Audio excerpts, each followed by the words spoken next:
Hello, everybody, and welcome back to the Cretaceous period. I am here with my fellow stream punks for today's final chapter of the Secrets of Silvercreek. It has been a long journey. It's been a long road. I sing it poorly on purpose so that we don't get sued, but then I still get clobbered by the fan base. So, just wanted to thank you all. This whole campaign, this 8-episode arc, this was an unlock from our fundraiser that we did a few months back. And this has been a thrill. As you know, Secrets of Silvercreek is sort of a manifestation of what I had originally dreamed up right when we were thinking that we were going to be playing Predation as opposed to Callisto 6. And we even went on our shield trip. Oh, there is a very angry dino running around right now in the background. It was fun. You guys gave us the ability to come back and sort of revisit something that we had always kind of lamented that we didn't get a chance to do, especially after our first shield trip to the museum ages ago. If y'all remember that day, it was a good day. But thank you so much for helping us get to our goals. We're going to have updates on the fundraiser. I said that you guys helped us achieve our goal 3 times over. That is being literal. We had a 5K goal. You helped us hit 15K.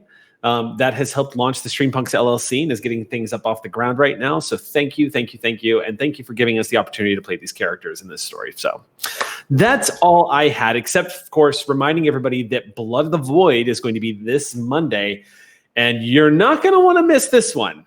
This is going to be a big episode for Blood of the Void. So definitely tune in for it. That's all I have in ways of announcements. Anybody else got anything they'd like to announce? Yes, Gina. Hi, the final episode of my puppet show aired last night, and it was really, really, really, really, really fun. And my wrist is happy for the break, but I love these characters so much. And I think you should watch it because it's only 3 episodes, and it's a lot of fun, and everyone put their heart into it. And yeah, it's called Total Puppet Chaos. You can watch it at Pixel Circus. There's VODs, there's YouTube links. It's all there. And you should probably do it because all of us don't know when, but we agreed that we love this too much. And the puppets are wonderful and the characters are lovely. And we'll probably revisit it at some point for some specials. And I love it. Okay, Short runs are impossible. They're impossible, but they're lovely. That's proof you're doing it right. Everybody wants more. I will say this, Gina. Dibs on spectacle, because that's the god I didn't know I needed. So that's like I identified with spectacle on a spiritual level, by the way. No. I will 100% make you a spectacle puppet. Win. Yep. No. Well, I guess since I interrupted, let me just say real quick. Sorry. Thank you. I love you. You're beautiful. Dungeons and Dragons Dark and Wish, Thursdays at 5 on D&D Twitch. Wraith Echoes of New York started last night right here on QueueTimes. It was one of the most savagely brutal role-playing sessions I have ever played.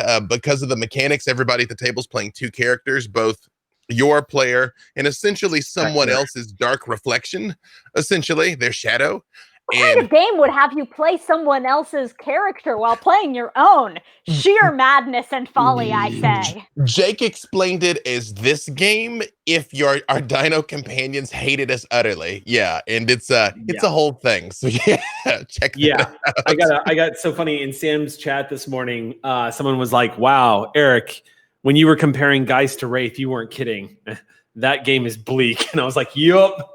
Wraith was by far the most brutally dark of all the World of Darkness games ever published. It is brutal. Wraith is also making you want to play it a lot.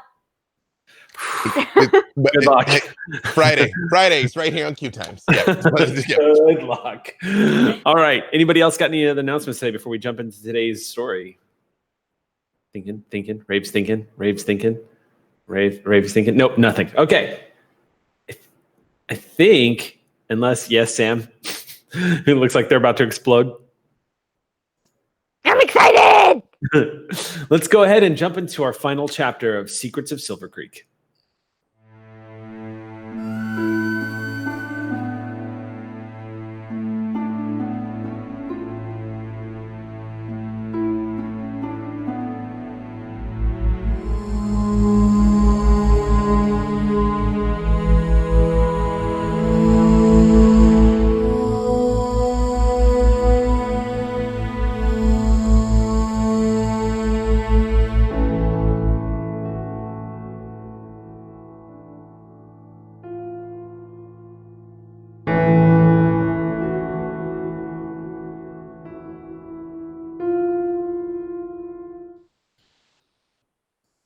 Welcome back, everybody, to Secrets of Silvercreek. We're going to go ahead and jump into the game today.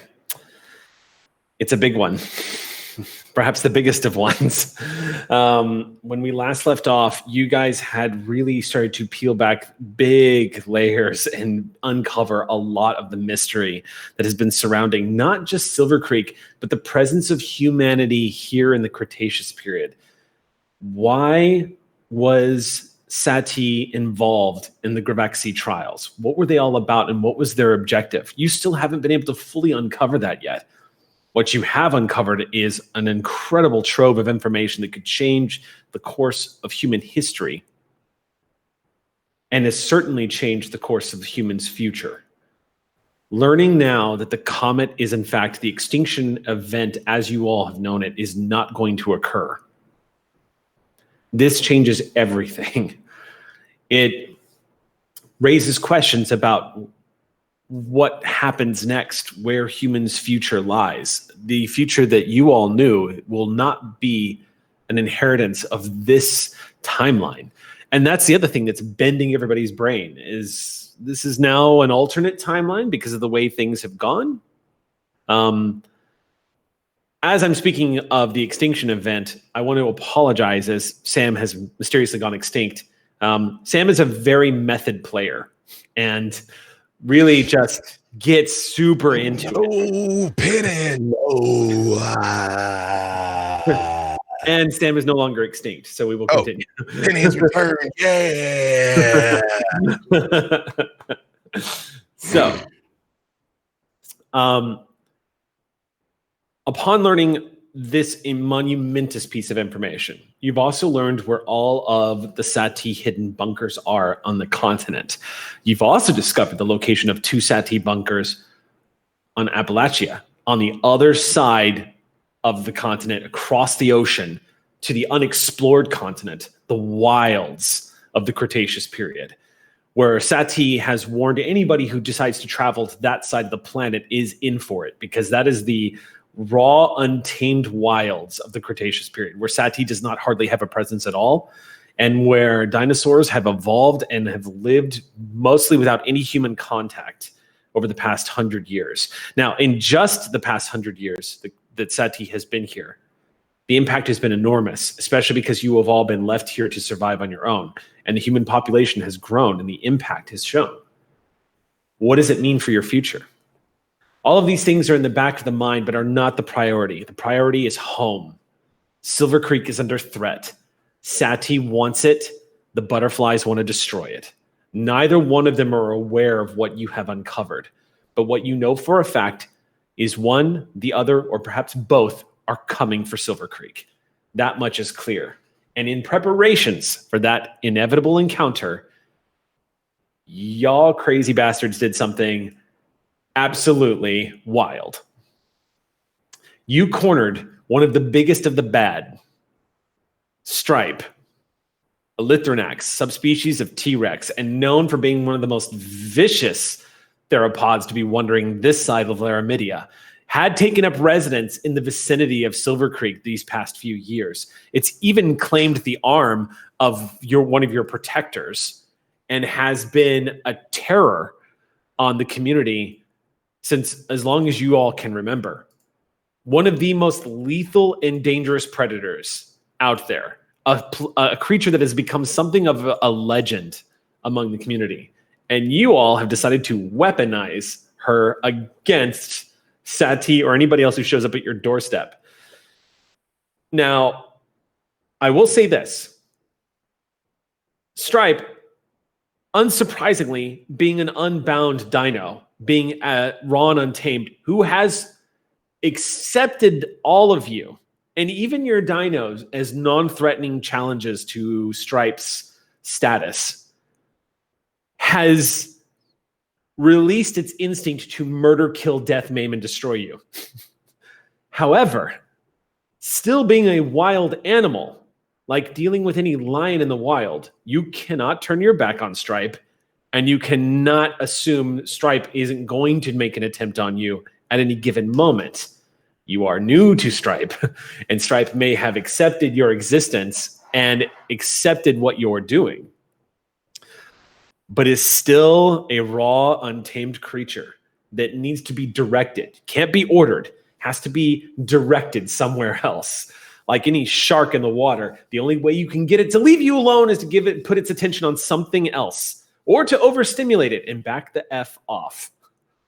Stripe has managed to follow you all mostly back into the direction of Silvercreek. Now, also as a quick reminder, you do have a trap set up that you've nicknamed Thunder Road, which is a strip of land that crosses north of Silvercreek all the way to the banks of the Toratix Run, the great river that Silvercreek is built just 600 feet away from.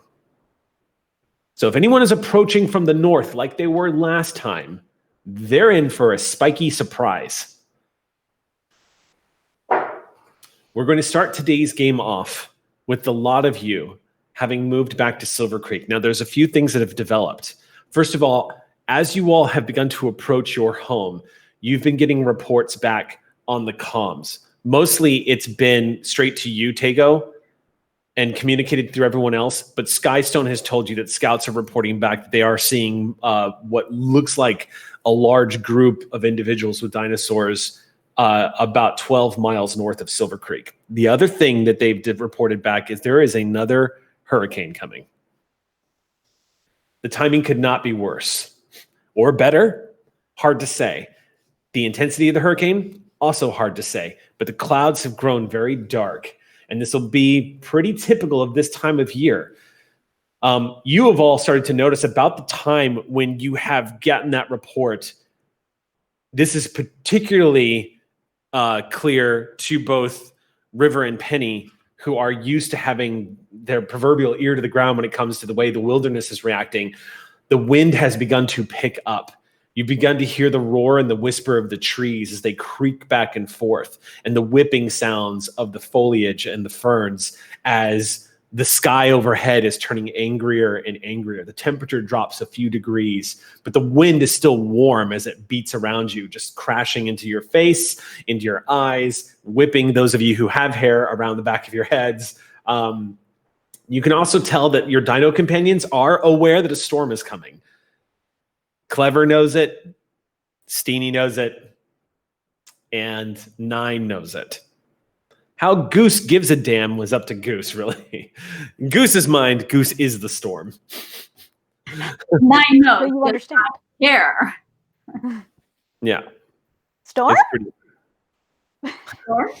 I want you all to know we were talking but off camera that I'm like, Sam playing Goose has given them so much insight into me that it's like this has done wonders for our relationship. Sam understands me Goose on is an my love letter to you.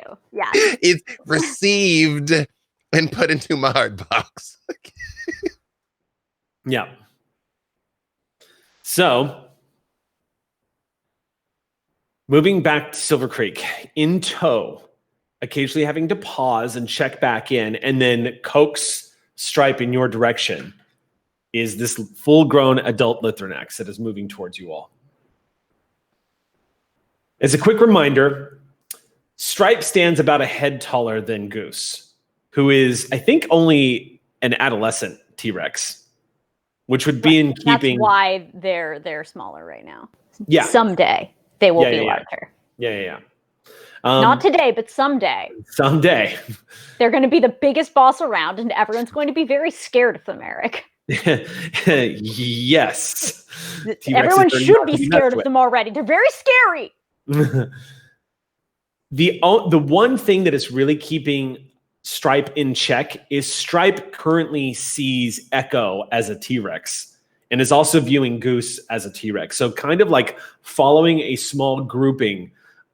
However, just as another quick reminder, T-Rexes are kind of alpha apex predators. They were not known for traveling in packs. They were known for pairing up, but they were not known for traveling in packs. So this is a very unique dynamic, and no one's really sure how this is going to play out. It may or may not be totally unique. There are some pair opportunities that exist in this world. We will see. Polysaurus? I mean, there's just two. I mean, That's just... I think I speak for Steenie when I say we're willing to be in an open relationship with the Ultra Cybersauruses when we find those. Yeah. Yeah, another great big piece of information was that y'all learned was the great big, mysterious and terrifying super sauri that are wandering the continents right now that are stuff of legends. But that's for another time. That might be if there are more tales to tell in Silvercreek. But that will be determined not only by the what if of the future, but will there be a Silvercreek after today? Let's find out. Could I just say, on the way back to Silvercreek, a certain intrepid ankylosaur is keeping his nose to the air. When everybody thinks it's the storm he's sniffing out time.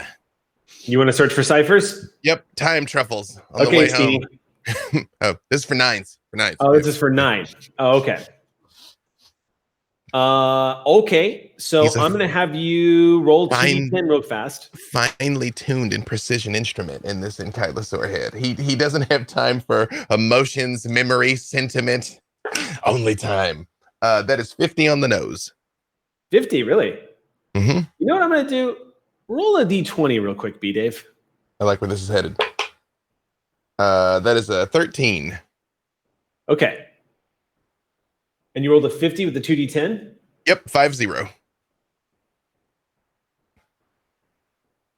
Interesting. I don't know if this is good or bad. Is. I like where this is headed. I like this. I like the thing that's happening here. Like, I don't know what's going on. I don't know. The DM, I'm on board. I don't know what it is, but I want it. I'm gonna have a weasel cannon. Weasel cannon. Oh no.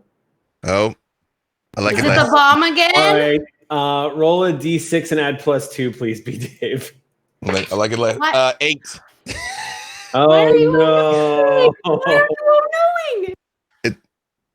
9 Remember me as I was. discovers an advanced piece of tech called a monoblade. So, who is going to interact with the time anomaly that 9 has discovered?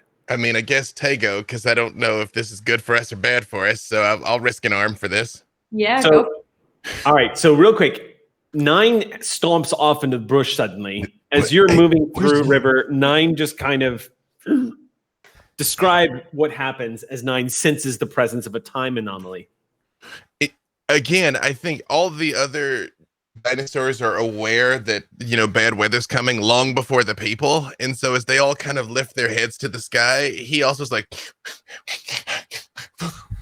shit, he goes crashing off their things. Like, oh, we're smelling. Yeah, right. Yeah. Mm-hmm. Yeah, he's like, if I could just find this juicy time bubble for Mama, then, the bad weather's going to go away.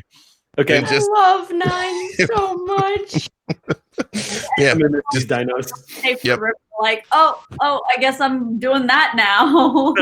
yeah, just very much his button hooks off of the direction we're going and just like crashes through the brush until he finds what he's after. Because really nothing can stop him. He's low. Come on. My wrecking ball boy. Yeah. Okay. And so like that's what causes you to follow too. And take off after my my loose dinosaur. Yeah, I'm like, doesn't he know we got to get back to Silvercreek? Not nines. Can he even understand when we talk to him? Around, you go around that way. I'll go around this way. And then we split up. We try to ambush 9, I guess, and then you probably get to the Cypher first. Yeah, I feel like more than once Tego has tried to do to 9s what he does to Steenie when he'll like grab her tail and kind of roughhouse, and it just does zero effect on 9s. I'm gonna throw a Gem intrusion. Because of course you are. Mm-hmm. So that reminds me. I'm throwing something at you guys today that's a little new, and it's gonna get some looks, but I'm experimenting with a house rule, and today I'm going to implement it for this final episode of Secrets of Silvercreek. Oh, today. Oh, okay, great. Sure. Yep. Yeah, why not now? I'm going to pop this on you guys. 1 reroll each, and that's it for XP spent. So once you burn an XP for a reroll, you don't get any more for the game, and you can't give them out. I'm okay with that. Yeah. Yeah. It's like the luck feat. Yeah, pretty much.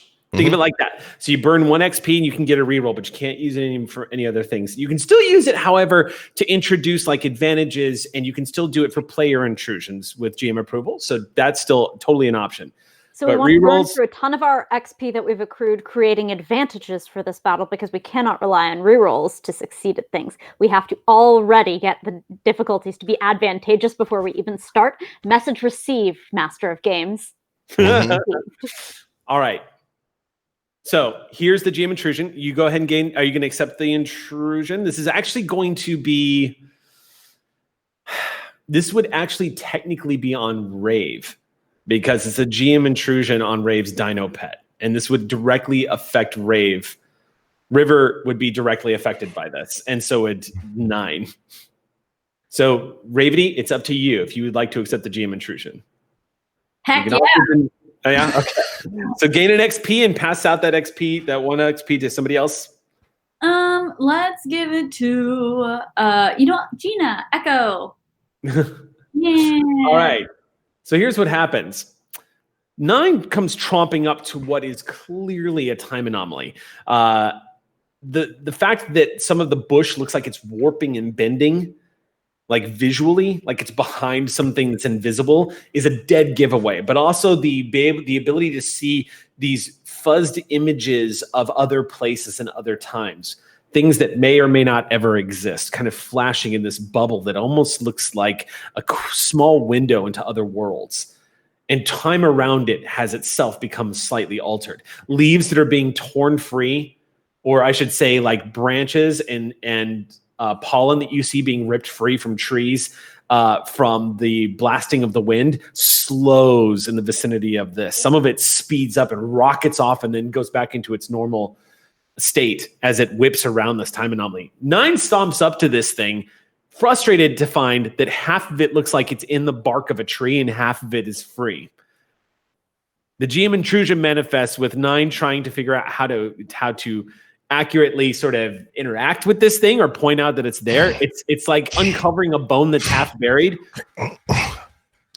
So 9 smashes their head into the side of the tree, causing the bark to. Yeah, and I think River realizes that if he accidentally knocks down this tree is going to go into the time anomaly. It's not the tree; it's the nest of wasps that come crashing out of the top branch. No. This huge, like, bulbous clay pot just comes falling out of the tree and slams into the ground right next to 9. And Cretaceous era, early versions of hornets come exploding out of this nest. Immediately starts swinging his tail at them, as effective as you would think that is, but in a clearing of these wasps angrily. Yeah, River try and roll to get 9 out of there. So I'll go ahead and tell you this. Those wasps angrily swarm over and attack 9. 9, you're not aware of wasps there at all. You don't feel a thing. Oh, they can't even penetrate? Oh, okay. Wasp stingers are not getting through Ankylosaur's skin or armor. That's like, another great day. The streak is unbroken. Another great day. However, River, who went charging off after 9, is in the vicinity of these wasps. Now, River, you're not necessarily going to be subjected to being attacked because right now the wasps are highly focused on this ankylosaur that is just wreaking havoc on their living space and has destroyed a nest. However, if you want to interact with that time anomaly, you're going to have to try to get through that swarm of wasps. I don't think River has any intention of interacting with that time anomaly. Like, her first priority is always 9, you know? So it's about getting 9 out of there. I mean, I doubt, actually, how big are these wasps? Like, can they actually penetrate his armor? No, they're not. They will definitely not be good for you. Yeah, however, despite the size of these wasps, these insects do not have the ability to actually penetrate the thick hide of this ankylosaur. Okay, beautiful. So 9's great. But River's just like, you know what? Maybe we should get out of there right now. Tego did chase after. Does he get there and kind of see this and see the time anomaly? Mm-hmm. Surely.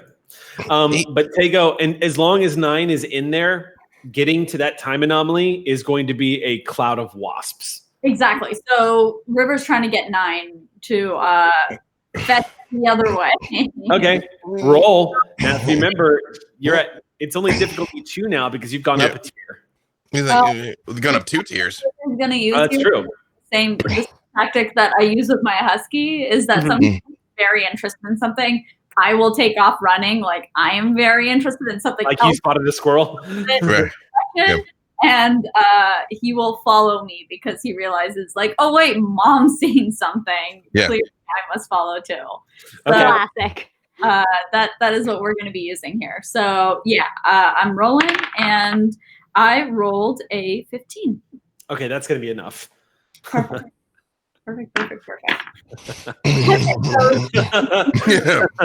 She calls out 9, and then she takes off in the other direction, like she's seen something. Yep, with one last crack of that tree with the tail for good measure on the way, because as his whole body comes around, it's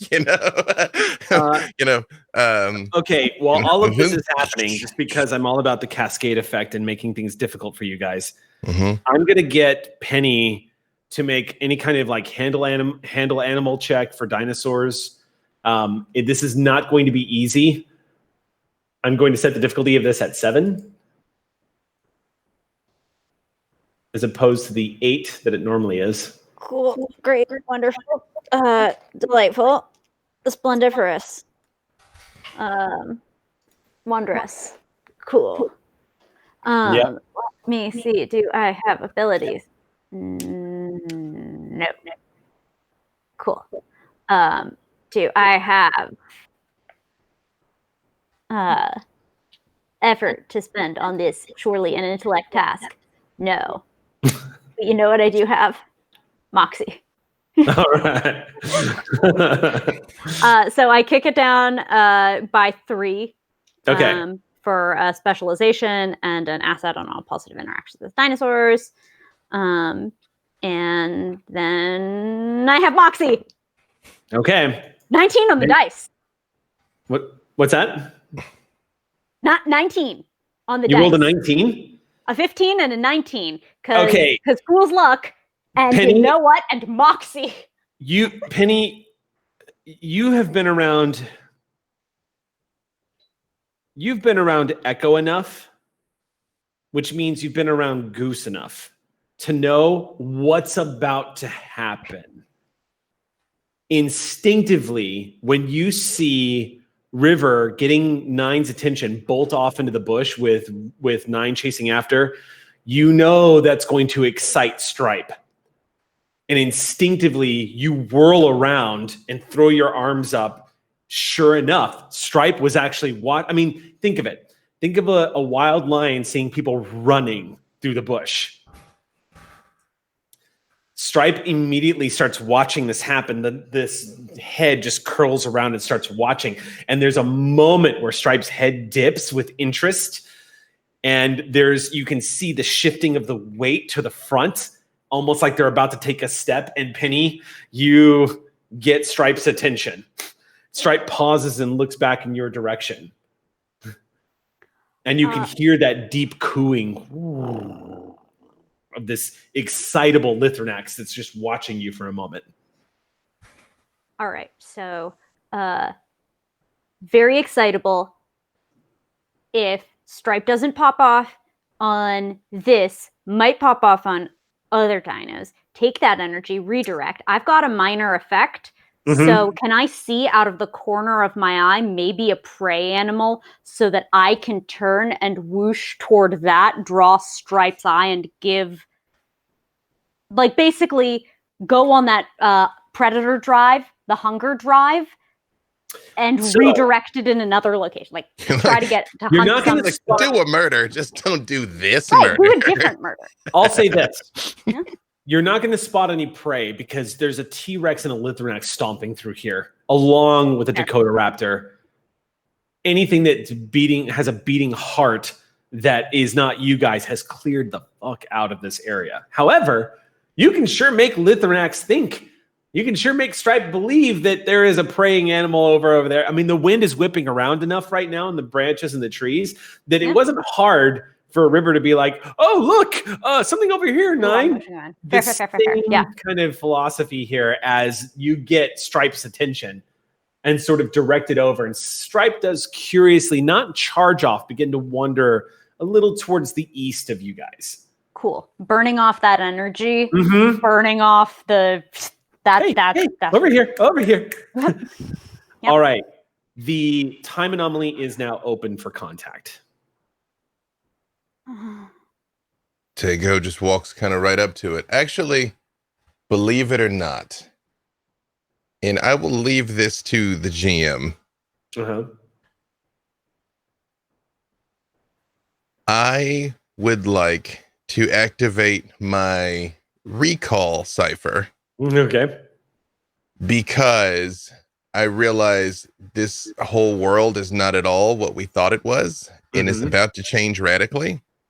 And I would like to think back to my earliest memory as a scav. Okay. My first scav raid. Your first scav raid. Your first scav raid was on a settlement that does not exist anymore. The scavs are pretty thorough, like cleaning that place out. And just like you, the scavs recruited any who were left over from that. They were press ganged. You remember burning down what you could find, stripping in that place of any Sati technology. You remember cornering its defenders. And you remember losing a lot of scavs in that as well. The defenders did not go down without a fight, and they did have dino pets of their own. You also have a vivid memory of laying on your back, unable to move, and seeing the face of a very familiar raptor looming over you, and like the nipping of teeth as one of your like a strap across your chest that was holding a weapon, and being dragged across the soft earth away from danger. Something else comes to your mind, though. This is a cipher that you vividly remember everything with perfect clarity. For whatever reason, the cipher activating inside you as it has bonded to your DNA has caused your brain to react with perfect recall.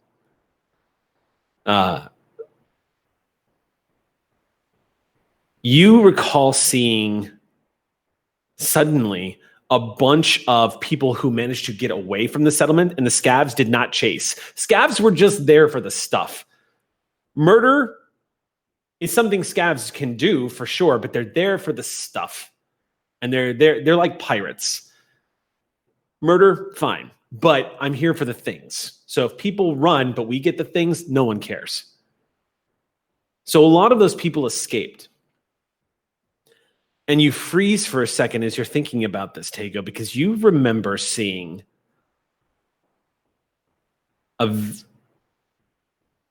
fleeing off into the bush. There was a girl about your age that had braided hair, was being dragged by her parents, looking back in your direction. And there's something incredibly familiar about those eyes. It never occurred to you before, but you've seen those eyes before. And you don't know what's causing you to think of it now. It's like been lingering in the back of your mind this whole time. Like your brain just thought to bookmark it. Have you ever had one of those, you're familiar with those oh shit moments, like when you're watching a movie and all of a sudden you start realizing like a plot point that's going to come up and you realize it before everyone else realizes it. And there's this sort of like surge of holy shit going through the back of your mind. This is the moment where I dropped my mug there.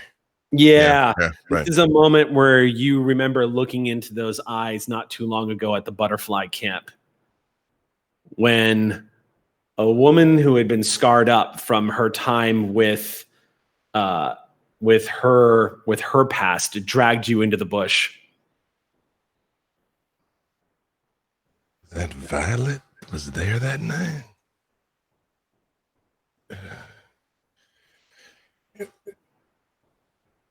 I look around and I look at all of the scavs that are there.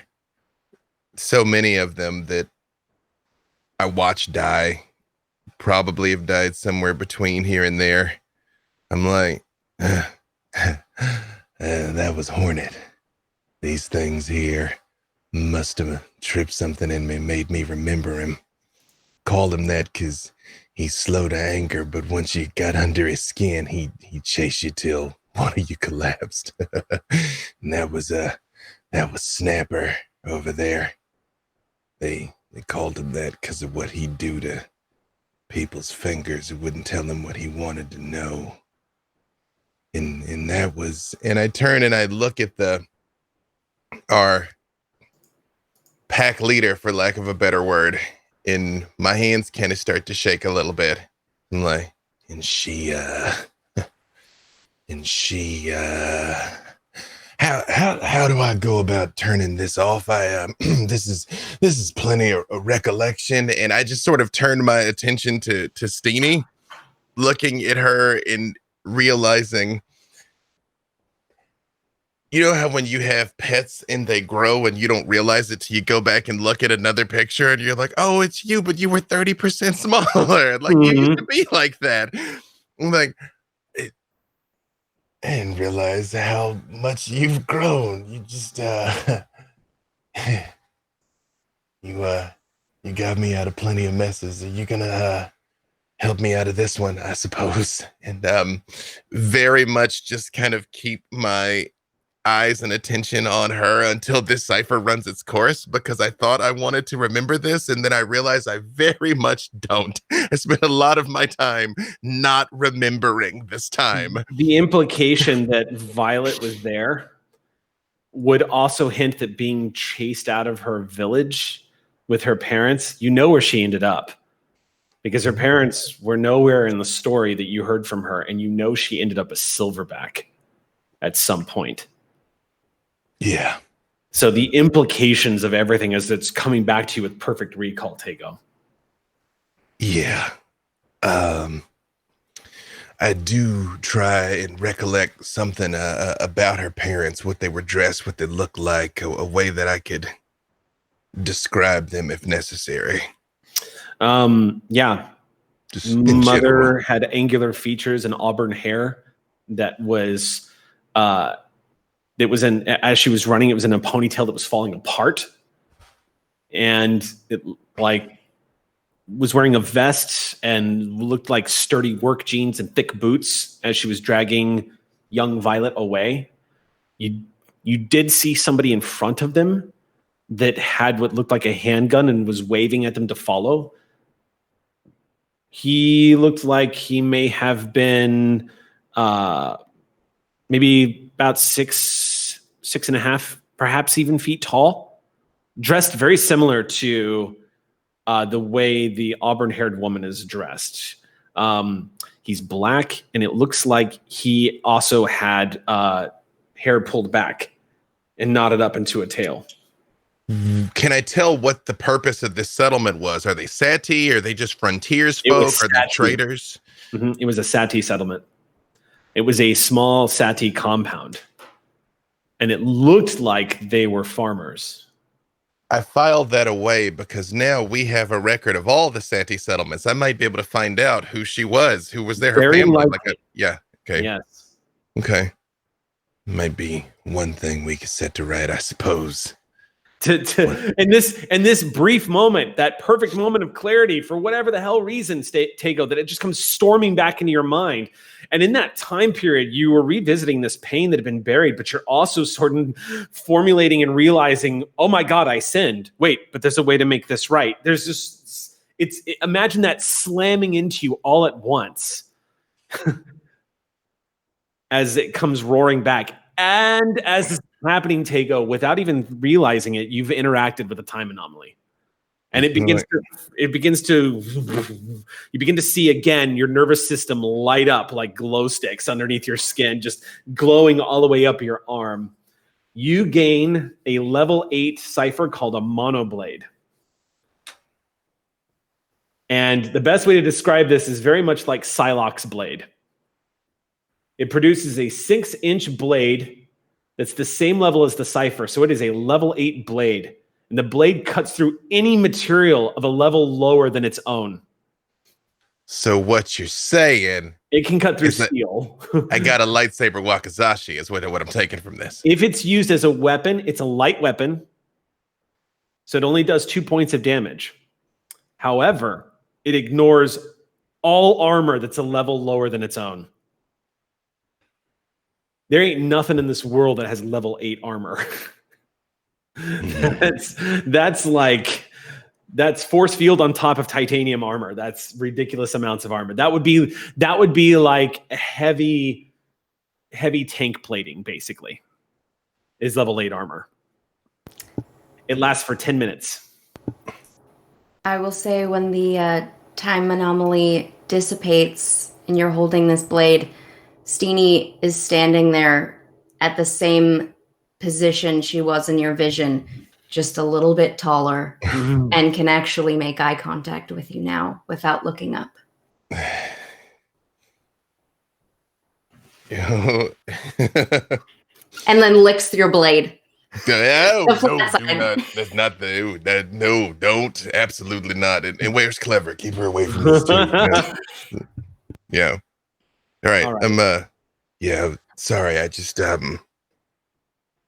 yeah, we need to move. Is Nine's all right? You can say at this point, y'all are starting to wander back. Yeah, I just start. Steenie starts hurting you towards her back. Right. Yeah. Sorry, okay. Rave, we're actually having a little trouble hearing you. What was that? Oh, sorry. How's my audio right now? It's good now. Yeah. Great. I said Clever is nowhere to be seen because Clever is already planning a heist on the sword. Naturally, yes. Yes. Okay. There is an entire caper movie within this campaign that we only sometimes get some scenes from. And it is Clever stealing everything. There's like a whole little like Pixar Ratatouille-esque kind of thing going on in Clever's 11. Exactly. Clever's 11. Plays all 11 parts.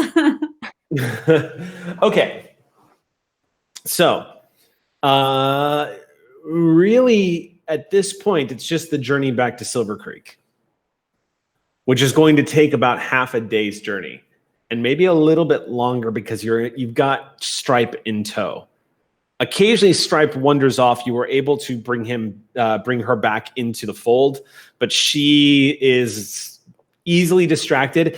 And again, this is over a half day's journey. So, as a result of that, I'm going to ask you all to make another check to try to get Stripe to follow you all. This is to determine whether or not you get this level 8 Lithranax to accompany you all the way back to Silvercreek. Again, I would ask Steenie to deploy Look at Me to help distract her. This is level 8.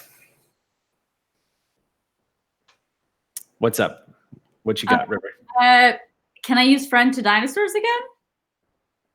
Yes. Okay, great. So again, what does that do again? Yeah, let me read it to you. So it says, using gestures, soothing tones, or some other action, or a combination of all three, you can convince the dinosaur or other creature to regard you and up to 10 creatures you designate that are within a long distance of you positively as they would a potential friend. Yes. The effect is broken if one of the designated creatures attempts to harm the target. And I don't think we're then you know what? And this is an action. No, I would say don't roll. Yeah. Because there's nothing to have broken that. Do you know what I mean? Yeah. And I did make Sam roll just a minute ago. So Penny's already kind of updated this. If that ability lets you basically imprint yourself as an ally, in which case I would say this is not. Why don't we do this? Why don't we call this a. I'll treat this like it is a level. Why don't we treat this like a level 5 roll then? Okay. And I'll just kind of meet you halfway. And this is kind of the same roll that you would get normally if you were trying to get Goose or Clever or something to do something. That's at reduced difficulty because they're kind of bonded to you. The Lithonax is not. I don't want to force you to reroll at level 8 because I want to reward you guys again for what you did last game. And without nullifying that, we'll meet halfway. We're going to say, even if you fail this roll, Stripe is not going to get hostile towards you. But this is to get Stripe to realize, hey, this way, because it's half a day's journey. And that's a long time to keep this Lithonax like, follow me. Half of River's life is just pointing at which way a dinosaur should be going. Right. I would say, but besides Steenie deploying the look at me, which should help with this. You should drop it by 1. Yeah, should drop it by 1. Is there anything? I have 0 dinosaur skills. I don't know if there's anything I can do to assist in this. Is there any way Clever? I can help Herd, actually. If we just need to redirect Stripe's direction, I can help with that for sure. Okay. I'm trained in herding dinosaurs, so. Nice. Sorry, Ray was saying something else about Clever, I think. Yeah, can Clever also assist in the look at me? Is there any way that'll like help, or like is it going to be the same effect if Clever? No, I would say yes. I would say there's 2 assists. You can get 2 assists on something. Great.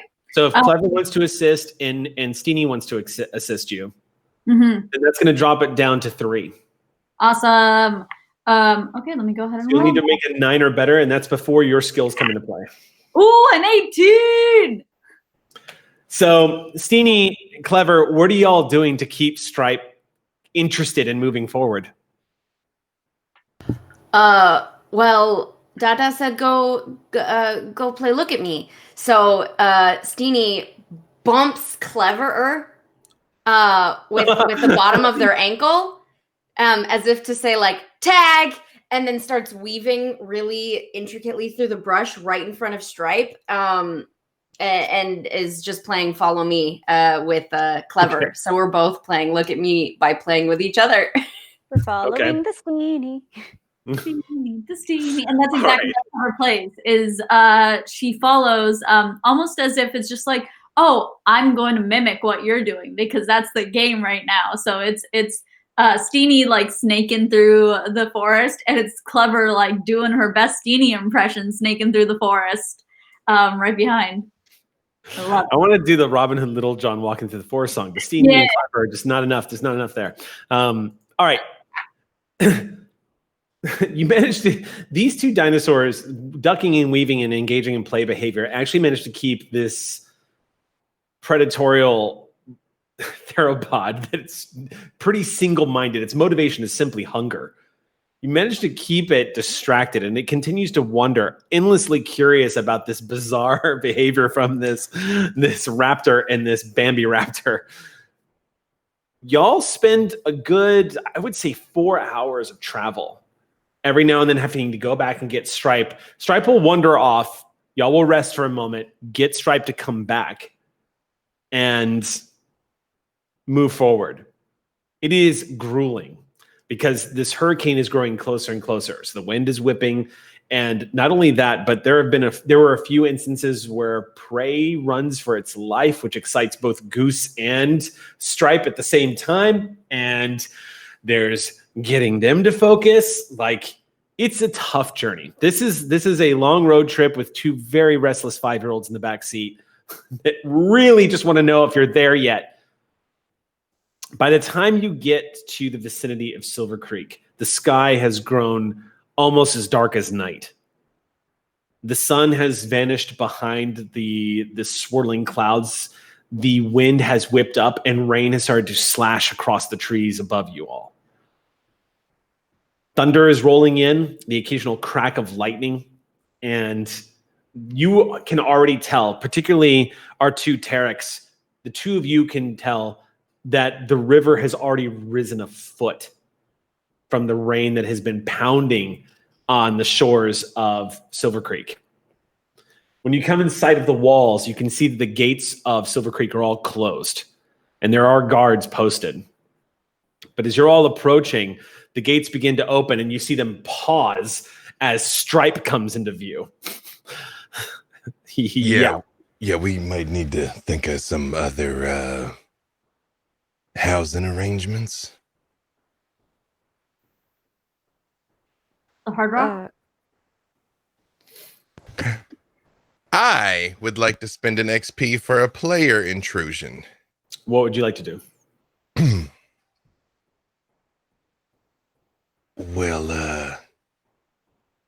over on the other side of the settlement, away from the brachiosaur, we'd cleared that land to build a playground, put some high walls to keep the kids safe. Maybe we could just kind of corral her over that way for the time being. And if she gets angry enough, she could probably bust out anyway in a pinch, or we just let her out when we need her.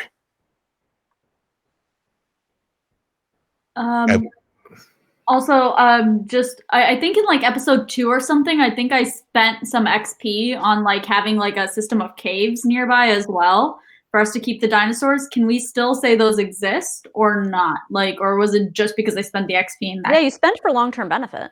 Mm-hmm. You can say those exist. Getting Stripe into the cave is not going to be easy, though. No.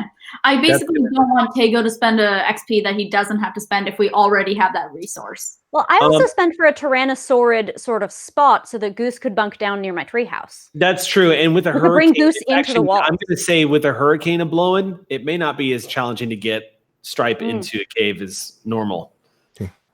So, and it's a good thing we have multiple, because I don't maybe think the terraces can like work on that while folks get sort of bunkered down. okay. So who wants to lure Stripe into this cave complex? That's not too far. Okay. Yeah, not me. Yeah. So both Penny and I are qualified to assist River, so it doesn't really matter. I also have to hunker down Goose. So also not a good idea to leave one person alone with Stripe. No. Just not. So you are going to follow River over to the complex, and Goose is going to follow as well? To the cave Goose is actually going to... I'm going to try to herd Goose towards Penny's treehouse one, and not the caves. I don't necessarily think it's a good idea to have them both in the same cave system, fighting for the same resources. Yeah, that's a really good idea. I think they'll get cranky together. Okay, then if you can help River, then I guess I'll take Goose.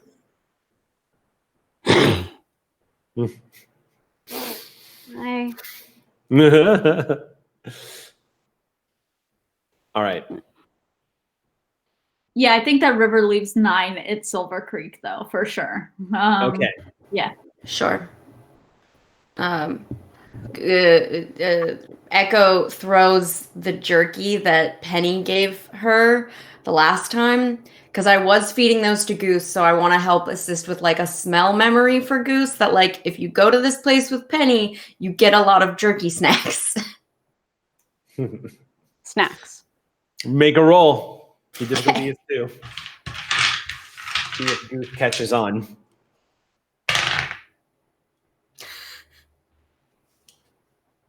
Is that a 1? That's a 2. I'm going to follow you, and you're going to give me snacks. Yeah. Goose, here's the thing. It's great when Echo gives you snacks, but you're a T-Rex, and jerky takes up less than 0.05% of your gullet. It's nice to have the taste of meat. I know, but it's like popcorn. It doesn't fill you, but it's delicious. All it does is kind of... it makes Goose hungry for an actual mouthful of bone-crunching meat. Right, so we're going to go do something. We're going to go... Why are you going away? Why are you going with Stripe? Okay. I don't think this is going to work. Penny, you stay with River. I'll go this way. So at this point... Good. Because of that failed roll, though, the consequence is the Goose is not going to do as you say and will do what they want. So... Yep. So right now, Echo's kind of following Goose, going, wait, no, this way. And Goose is like, no, this way. So Goose herds me somewhere. Yeah, basically. Echo moves away as Goose is like, nah, I think we need to go. If there's about to be a storm, I need to eat now. Yeah. This is like final hunt, and everything is fleeing. It's a really good time. So, yeah. Okay, so it's a little chaotic. As Stripe is being led to this cave complex, and Goose is like, fuck all, I'm just going to go this way. You enter into Silvercreek. Steenie right behind you, I believe. Is that correct? Steenie's coming in? Okay. So as you're entering Silvercreek, the first thing that happens, Tego, is that Skystone leaps down from one of the ledges of the palisades and comes dashing up to you with one of these rifles that she got from you. He storms up to you and says, "How's it look?" Shouting over the rain as it's like smashing into both of you. Well, we brought some heavy support. Just motioning at Stripe. Yeah, saw that. Yeah. I wonder if that bastard remembers me. Oh, I'm pretty sure she remembers you as much as you remember her. Are we good on the defenses? The walls been fortified? I mean, where are we? She slings the rifle over her shoulder and takes you by the arm, Tego, and kind of pulls you off to the side a little bit. Mm-hmm. You two end up underneath one of the overhangs of one of the shelters so that the rain isn't hitting you immediately. You creep up on that, Steenie. Mm-hmm. Skystone leans forward and she's like, "We're as defended as we can be, but if a fight breaks out, Silvercreek is just going to take a hit. There's nothing we can do about it. If they come, if they come charging Silvercreek, we're just going to have to accept we're going to take a hit. We're not built to defend against a siege." There's probably some things that you need to be informed of. How's Dr. Molina doing? She's fine. The elders are bunkered up, if you know what I mean. I need a word with him before this all goes where it goes. Make it quick. She nods in that direction. Yeah, and he I look at her and I say, all this rain, I think I might swap the rifle for the shotgun. I don't see many long-range shots taking place out here. Visibility's shit. Hey, Stripe, are we going to have to worry about that? Because I think we're probably all going to have to worry about that once the blood starts going. Abso-fucking-lutely, yeah. No, as soon as people start bleeding, we open the gate and point her that way. That's it. She don't know no tricks. She don't sit. She don't heal. We got her to a point that we're just not at the top of the menu anymore. All right. One last thing. I'm following your instinct on those survivors we rescued from the river. If one of them is Sati, we might have somebody try to pull a Trojan horse, if you know what I mean. Yeah. I'm going to stick a guard on them, but I'm letting you know about it because I just want to make sure no one throws open the gate. I appreciate that. I think once we have our proper skirmish with Sati, we'll know what side those people are on and adjust accordingly. But until then, I think that is correct. Tell them it's for their protection. They're not prisoners. They're our guests. Yeah. Last thing, Tego. If I go down, it's you next. And if you go down, it's Echo next. Right. I'll make sure everybody knows. But right. hey, we're going to be sitting around laughing about this 50 years from now. 50 years from now. Yeah. I guess so. Yeah. And I pull the mono blade out. I guess I don't activate it because I don't want to use up its 10 minutes. The fuck is that?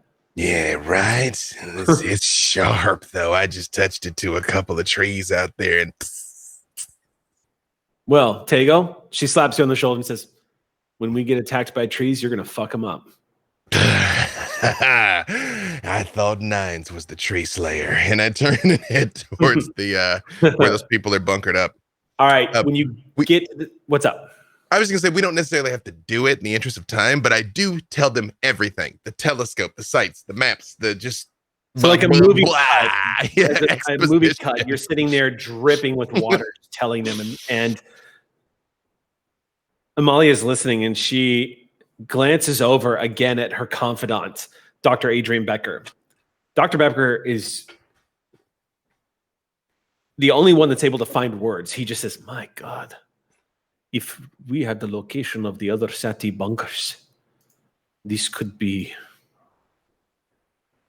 a bargaining chip that we could use. We might be able to convince Sati if they're the ones attacking. not to take Silvercreek if we give them the information. Amalia shakes her head and she says, it will depend. If it's the same people that we dealt with 80 years ago, there's not going to be a dialogue. I think Sati has changed. I don't want to advocate for them, but if I might intrude for a moment, the only Sati I've ever known is the one that shot loyal scientists in the back. So, with respect, ain't shit changed. What about this woman you said you encountered as part of the Sati scouting crew? She spoke to you before she left, before you chased her away? We also had them dead to rights, and there's a non-zero chance she's dead and swept away like that other poor bastard we fished out of the water. Amalia's hand grips Dr. Becker's arm and she says, Tego's right. Every Sati scouting party that's come south looking for Silvercreek has been annihilated or they never found it.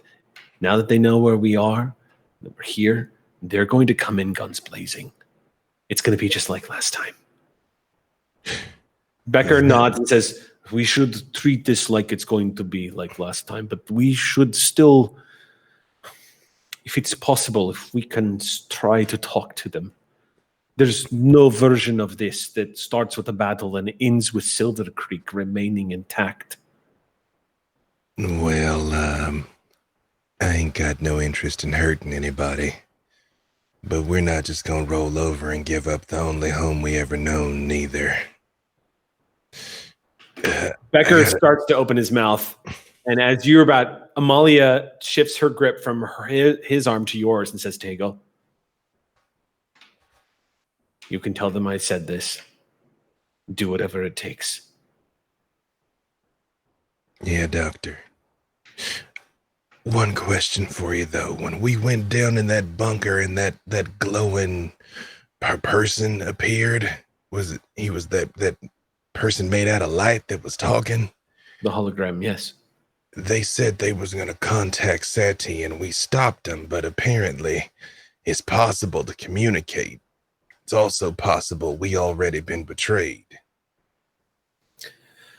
Well, we powered down the computers after we left last time. We were too nervous to leave them online. And frankly, we discovered everything we needed to discover, at least so far as I can tell. You got any idea why they're watching the sky? Over there between the horns and the serpent? No, that doesn't make any sense to me. We never received. Did you ever receive? Becker shakes his hand and says, there was never any order to look at the sky, but I was security. Amalia looks back at you and says, the scientists that I knew in that observatory were supposedly charting the movement of the stars in the prehistoric skylines. Yes, they did have an objective to try to spot any evidence of the Cretaceous era event, but back then they knew the time and date when it was going to happen. It would not have been a high priority. I have no idea why they were so interested in that part of the sky. But judging from the information you've given me, the only thing that I can figure is that this is conjecture.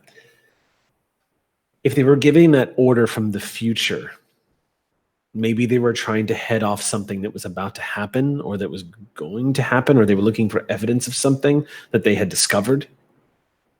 That's all I can figure. Well, whatever it was, David Kent, Micah Yo, they all died for it. And there's something you all know that they wanted to die with you too.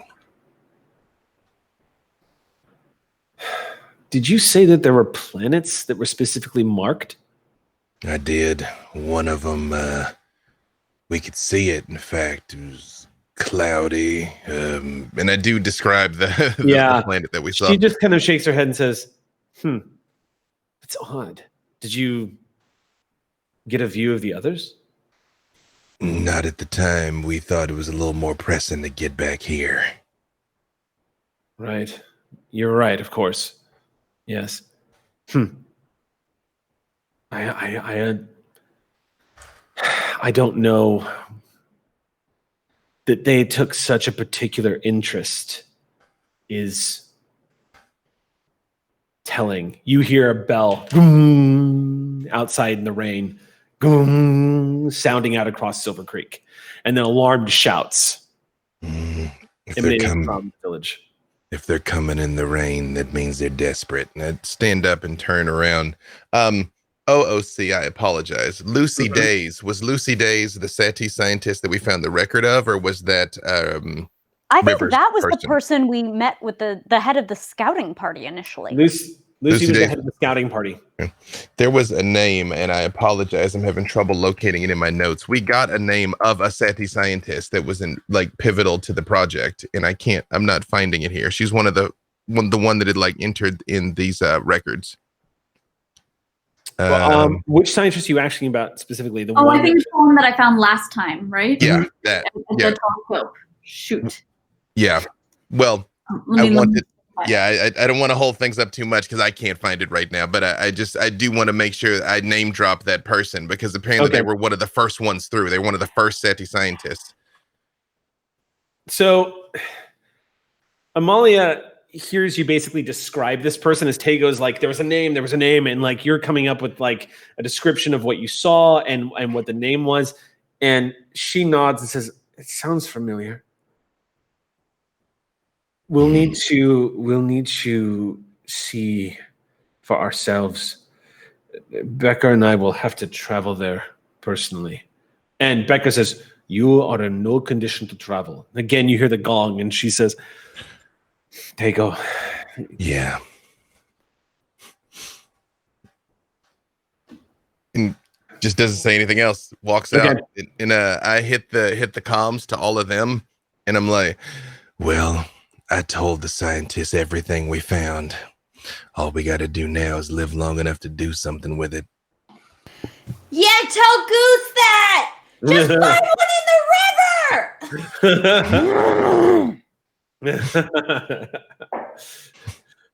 There is a leg disappearing into Goose's mouth of some poor creature that just wasn't fast enough. Could not hear a T-Rex approaching under the roar of the wind.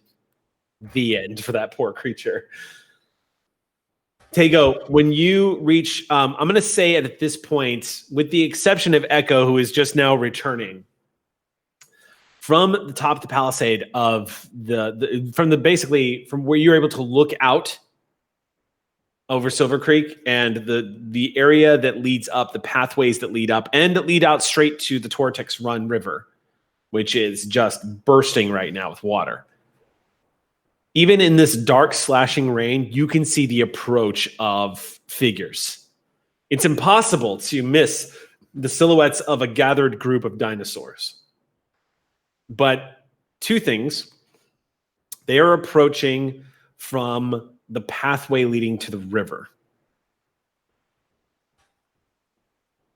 I called this out, and I do, just in the midst of all of this, I do swing by the house to grab the shotgun. Okay, that's easy enough. We can say you just ran in there and grabbed it. But I let everybody know that this is what's coming for us here. Okay, I'm going to say that at this point, everyone has gathered again in Silvercreek. Everyone has sort of rallied back up. Right now, Stripe has taken refuge in the caves.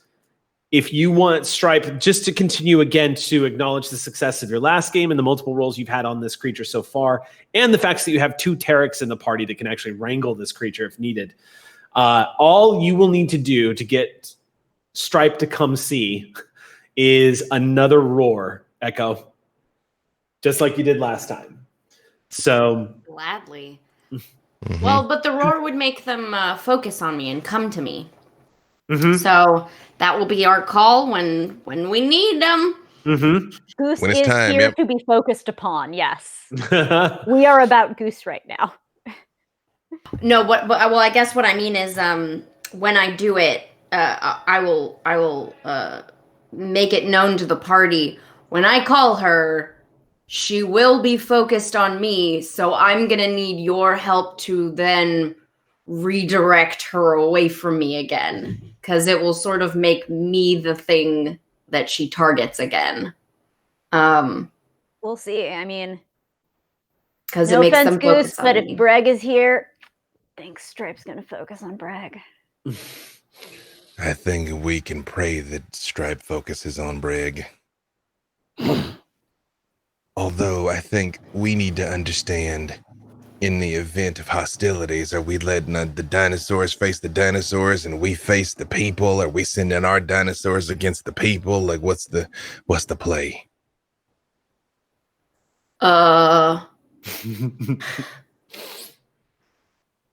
Well, I guess that depends on if we're hunting as a pack or if we're splitting up and ripping down with our best skills. Well, y'all already know what my best skills are, and I don't really want to let Steenie get too far away from me because that worked out poorly last time. I think, if Well, they come... Oh, go ahead, Tago. I think if they seem intent on hostilities, she and I'll be kind of off to the side, let them get part way past us, and we'll just hit them right in the flank and do what we do. And just kind of like grabs her head there. Yeah.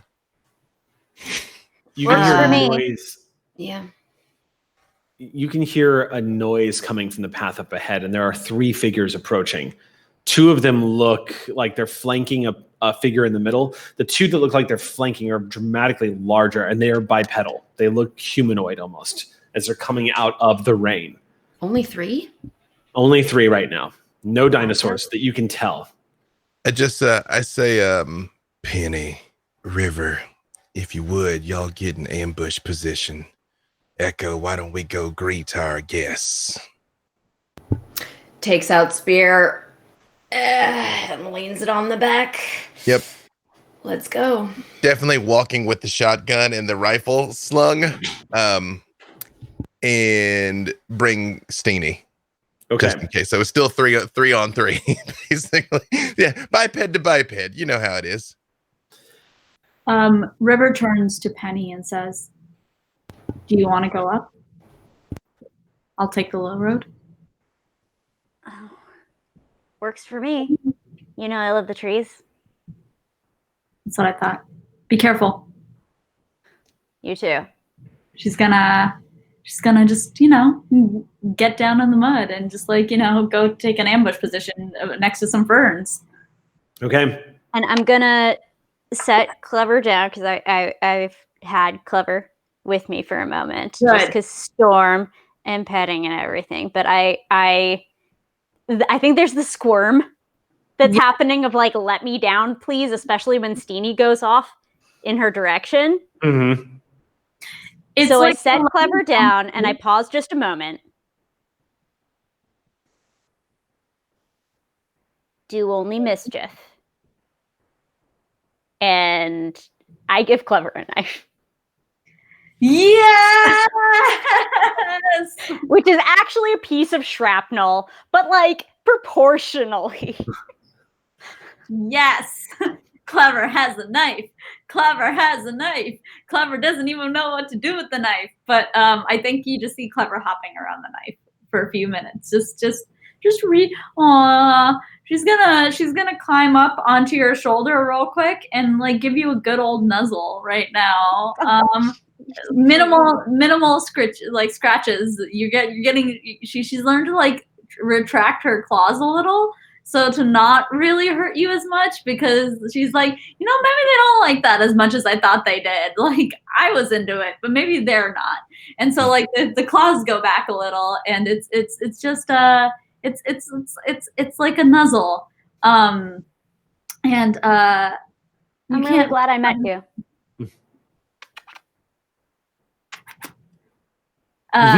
And then you're gonna take her knife and run off into the bushes, and you don't know where she's gone. I trust her. Behind the walls of good. Silvercreek, there is a panic among your community. A lot of people have taken into hiding. A lot of the kids have been led into the small bunker where the Sati bunker that is very secure. They are staying with the elders, but you see a lot of people are frightened and alarmed, a lot of familiar faces that some of y'all have dealt with. Dr. Yaren is also trying to coordinate people, trying to get people to calm down. He does spot you, by the way, Echo. And there's a moment where the two of you make eye contact and you can see the genuine concern, but being pulled away from what he's got to do, like with these people. And his eyes, the two of you are looking at each other from across this field, a slashing rain between the two of you as you're suddenly blocked while Goose walks right in front of your field of vision. Just I would say that I trust him.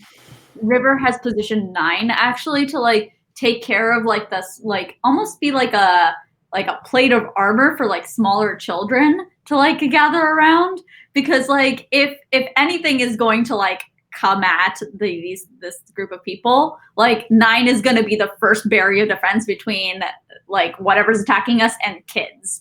So the kids are all going to be stored in the bunker, but there's a lot of defenders in this town that are not geared for warfare. Perfect. That are going to So I would say that 9 has been like positioned next to them. 9 is their armor class. Yeah. Urin's only 18. He's still a baby. 9 and urine. They can. All they right. can count. These 3 figures. So it is Tego and Echo approaching the 3 figures that are walking. And we've got Penny and River that are taking flanking positions off the path. So Echo and Tego.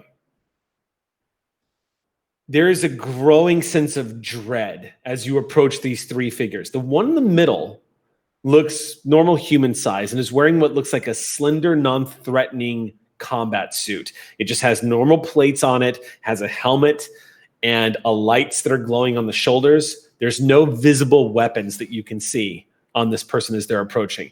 The suit looks slender, like it's not bulky. It is lightly armored. It looks like it's probably designed for running or like agility or whatnot. It doesn't look like it's an advanced piece of armor. It looks like it's just designed to protect somebody. Nothing special about it. The war droids next to this person, however, that stand at about 11 feet tall and that are the noise they make as they're sinking into the mud while they walk towards you. These things are like, they're shaped, the top of their bodies are these bulbous looking torsos that have a clearly defined sensory window on the top of them and 2 arms with 3 thick fingered outlets like branching out from these arms. And of course they have the pronged feet and they walk at a slight crouch. They are complete glossed black with the Sati logo on one of the shoulders. Judging from the wear on it, these are probably from the first commute, maybe like old school style droids that came from advanced technology. What's really noticeable is one in each of these droids, their arm on the left side is a gun. It's just a big gun. And it even has a belt of ammo hanging from the bottom of it and sliding up into the interior of the droid. The ammo that's belted onto these guns looks very high caliber, possibly anti-vehicle, the size of the bullets that you're seeing as they're walking through. Tego, everything about these machines indicates that they are lethal. And I'll go ahead and tell you guys as party members, this is a little different from D&D, where players kind of have to guess at what they're up against. In this case, in Cypher system, it's not unusual to tell the players what they have to roll. I'm going to tell you right now that both of these war droids are difficulty 6 machines. They are flanking this person as they walk closer. And she raises her arm, and they come to a stop as she takes a few more steps towards the 2 of you and leaves them behind her. When she walks up, Tego, the light that's shining inside the helmet, even with the rain that's slapping across the glass of the helm, you can see that it's Lucy Days. Hey, she lived. I just say to Tego over the rain. Yeah, you, somebody of your caliber deserve more than getting washed into the river. She comes to a stop in front of you and says, well, I appreciate that. The show of force is not my idea, by the way. They're a little more eye-catching than the tracks, I will admit. Yeah. They look like, first transit relics. I mean, if they fire all those bullets, you even got any more to load them with? The technology that they use prohibits them from running out of ammo. Excuse me? You're correct. They are relics from the future. Well, what can we do for you, Miss Days? Sati believes that you are built on their territory. And because of the resistance that Sati has gotten, it is my job to tell you that my organization is asking politely that you give them back what is theirs. And I have open comms, by the way. So Okay. anybody that's on this frequency can hear what I'm hearing. Okay. Just for the sake of diplomacy, I suppose. What does... And I very much have the shotgun cradled here, so when I make air quotes, I only make it with one hand. Yeah. Give it back look like? I'm hoping that you and I can figure that out. So the truth of the matter is we weren't told what it is that we were come to retrieve. But something tells me you know what it is. Isn't that right? I do. And I'm prepared to inform you that we have found what they're looking for, and what they're looking for is here. And we have also lined it with enough explosives that will bring this whole fucking mountain crashing down on it with just a push of a button. So if it seems like Silvercreek is lost, it will all be lost for all fucking time. She stands there and silently starts to gauge you, trying to figure out if you're bluffing. The wind is roaring around all of you as the hurricane, which is currently a category 1, is tearing through the trees. It's like that standoff in an old samurai film, where it's just the roaring elements around the three of you, as both you and Echo and Lucy gauge each other. Whatever happens in the next few minutes is going to determine the future of Silvercreek and who's going to be there to see it. We'll be back in 10 minutes. It's fine. Everybody be cool. We'll see you in 10 minutes, y'all, as we go on our break. Welcome back to the final half of our last chapter of Secrets of Silvercreek. We're picking it up right where we left Huff. So standing there in the whipping winds of a hurricane, like an Akira Kurosawa scene. You are, yeah.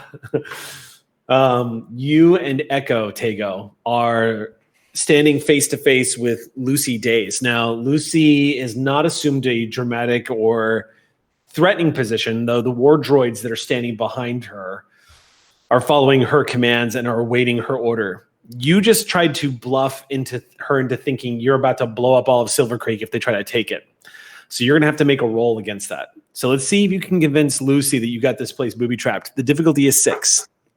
Anything you've got that will that is like persuasion or lying or deceit or anything like that will come into play here. Any kind of skill. That is not at all what Tego's good at. He's good at doing a violence. However, forgive me for this, but I mean things like edge, spending XP, like I mean, or any of what are my options? I guess is what I'm at. He does not have any like diplomatic skills. He has violent skills. So are there any mechanical things I can do? You can spend up to 7 intellect points to drop the difficulty by 3. That's the big one that you have available to you. He is not going to be doing any intellect stuff today, so I'll do it. I'll spend 7 out of my intellect pool. Okay. Which gets the difficulty down to what then? Is 3. this a bluff check? Yeah. Yes. Can I assist by just having a shit-eating grin on my face? Yes, assist for shit-eating grin. Yeah. Goose gives you an asset on intimidation. Yes, Goose And does. this is a bluff. But this is not an intimidation Yeah. check. Yeah. Yeah. This is literally Okay. to lie your way into making her believe this. What's up? I'm not gonna. Oh, go ahead. Sorry. Oh, I was gonna say that if it was an intimidation check, Clever would like to join in, but it's No. Then, so if I spend those 7 points, I get the difficulty down to what? Sorry. It drops down to 3, and you're going to get an additional point from. I'm going to go ahead and give you an assist from Echo. Well, I rolled 13, so I feel like I made it by a mile. You did. You made it. Yeah. She regards you, carefully studying you. And she's eventually, it becomes this tense moment where you're not sure if she's buying it. And then, I don't know much about you, Tego, but I didn't think you were the type of person that would blow up an entire village of people just to stop us getting the data that we want. I guess I was wrong. I'm not willing to blow up an entire village of people to stop you getting data. I'm willing to blow up all the data if you start hurting people. If that data gets destroyed, there's nothing from stopping us for charging in there. Well, then we seem to be at an impasse, don't we? We want to live. You want some files. I'm not here to kill anybody. I do have orders to take the data at any cost. It doesn't have to go that way. I tell you what, then. Last time Sadie set foot in this establishment to have a word with some scientists, they got double tapped in the back. What are you talking about? How do you know that? The bodies. What bodies? The execution. This site. What is it you think you found? Miss Days, how about we make a little agreement here that we won't treat you like you're stupid if you don't treat us like we're stupid. Agreed. Now, what are you talking about? Here's what I'm prepared to do. I'm prepared to allow you and you alone safely in here to talk to our elders. Y'all can discuss this like proper civilized folks, because Echo and I, we're not equipped for diplomacy. We're more active types, as you've seen. I know Karn when I see them. over the comms. You hear River add unarmed. She wants you to make that stipulation as well, Tego. When you say that, he sort of nods for a second, and then he literally says out loud, he's like, You can keep your weapons if it'll make you feel safe. But I don't have any weapons on me. Well, then, I give you my word that you will be delivered safely there and safely back. She glances over at Echo to see how you're reacting to all of this. Echo is putting on a face of I could kill you, but at certain opportune moments, and then giving. But she still has the face of a 19-year-old kid, so she's also given a little bit of like smug faces and right. It's clearly non-threatening at the moment. She's just kind of sitting there with her spear and just being like, yeah. We cool. We've already had our interaction. We know what the pecking order is. We're good. Okay. Like, I'm not afraid of you. I'm afraid of them. So she glances back to you again, Tego, and then turns her back to you, walks over to the droids, and she lifts what her wrist looks up to about her size of her helmet. And she says something into the comms and then does this motion with her hands, and the droids go and turn around and begin to walk. You can hear the weight of these droids as they're stomping back towards their line. Is Tagos watching this? All he's thinking is skull shot. He already gave his word, but right there, she's not looking. War's over. But that's what's running through his head right now. She turns and that was the old me. That was the old you. Me. We're not that person anymore. We're not that person. She comes back to the two of you and says, "Deal." She even though I've had the comms open the entire time, I make the show of putting it on touching it and be like, Dr. Molina, might we meet you in your office, ma'am? Yes. Is everything all right? To be determined, doctor. Understood. I'll see you in a moment. Yep. I'm praying they've been listening. As I'm praying, Skystone's been listening. Skystone's been listening. Yeah. Lucy just says, "After you." And then I just like look at Echo, like super, like you follow, like you know.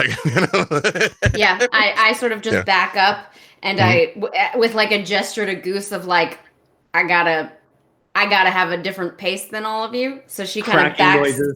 Yeah, she kind of backs up to give you and Lucy a pathway while kind of getting ready to be with Goose. Okay. As we're walking through Silvercreek, sorry, I just want to say this real quick. Oh, go ahead. We'll go ahead, Rafe. Yeah, all I was going to say is that Clever is following those droids because they are very shiny. And I think that her thing is that she's just going to play scout because that's one of her attributes. She's going to play scout and just like keep an eye on them. Okay. And there was this little bit of Penny's mind that was like, oh, I know just how to walk over these tree branches and I could scout out, but I hate to do it in the storm. And then sees this little flash of feathers. Yes. Clever is on the wavelength. What a good soar. Okay. Please go, Dave. Thank you. Oh, no problem at all. I was just, as we're walking through here, since it's not a secret now, obviously I do not mention the bunker, but I described to her Silvercreek. I'm like, well, that's the school over there, and that's the hospital, and we fished some merchants out of the river recently, tending to them in that tent yonder. You know, like, because my goal is to very much humanize this place in this woman's mind. Like, this isn't just an asset. This is a town. It's telling to you, Tago, that she does not look where you're pointing. Yep. She keeps her eyes locked on you as y'all are walking. Yep. And the look in her eyes would indicate that she's aware of what you're doing. But she's also not, it doesn't look like she's trying to intimidate at all. Mm-hmm.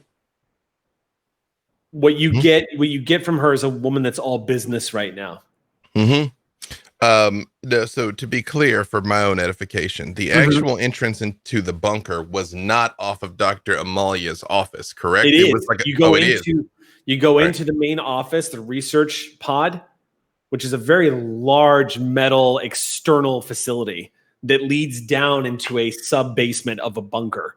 But the door is only accessible through Dr. Molina's research pod. And the door is not obvious, right? Because we didn't know it was there at the time. It is not obvious. No. When we enter into the place, I just move and I stand in front of the hidden door, but like very casually, kind of like, well, this is where you guys talk, and I just sort of like stand over here in the corner, type thing. Okay. Still sort of with the shotgun couch. When she enters and steps inside, she reaches up to her collar and taps in the sequence on her suit. You see a couple of lights light up, and just kind of like Black Panther, you see the mask go and retract all the way back into the suit, which is technology y'all have not seen before. It just retracts and folds back down into the suit itself. That's so cool. Never into it, but Dr. Molina is the only one in the room, save for Becker, who's behind her.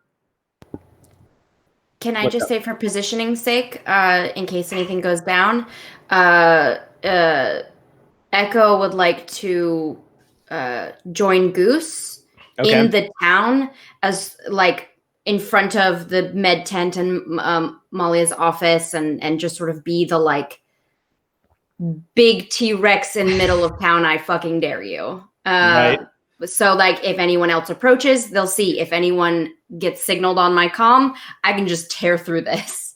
Yeah, So it is very clear to anyone who can see Silvercreek right now that there is a large theropod that is in the vicinity, which to anybody in Predation means there's somebody up there you don't fuck with. There's probably a Karn that has a big play friend that just wants to eat your ass, just kill you and kill everything that you've ever seen. Everything you've ever seen. Your on-trails will be your X-trails.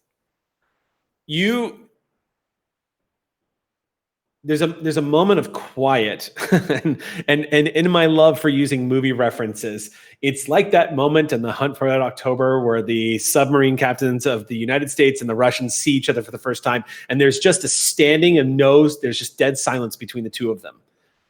Until Dr. Molina finally just says,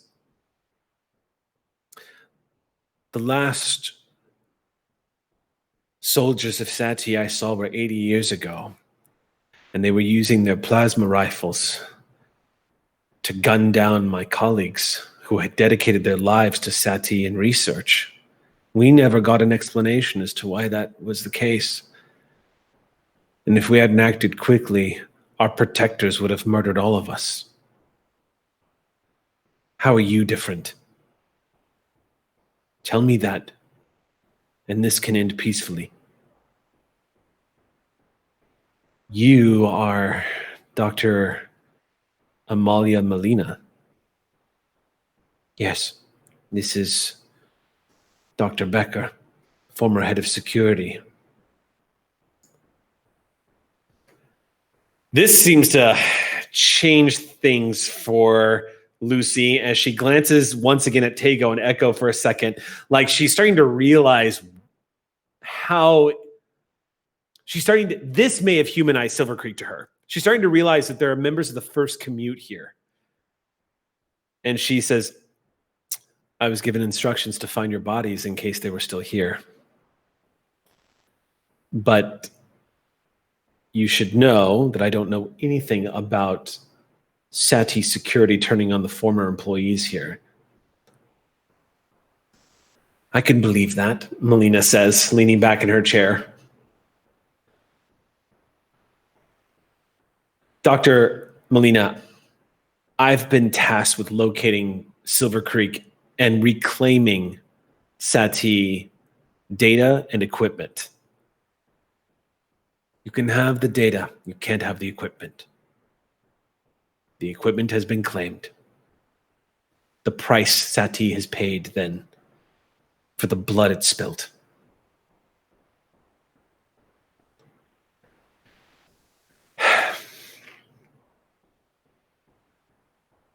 All right, I can work with that. This data, though, it's vital. I need it. And what happens when we give you the data? What happens to us? What happens to Silvercreek? See, it seems to me whatever it was that we had uncovered or whatever the data was that was here was enough to kill for it. What happens if we give you the data and you try to do the same? Or we give you the data and then you get an order to come back and clean up?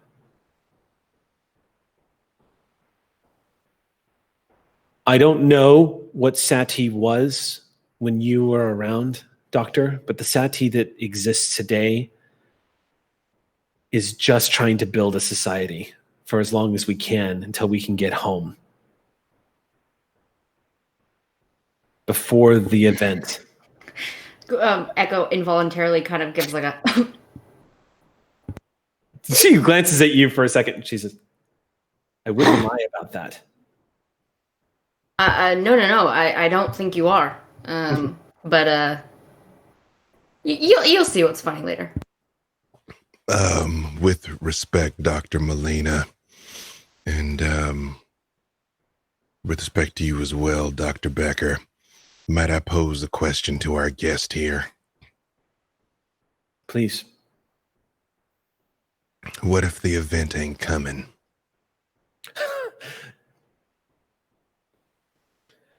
What would that mean to Sati if the event ain't coming?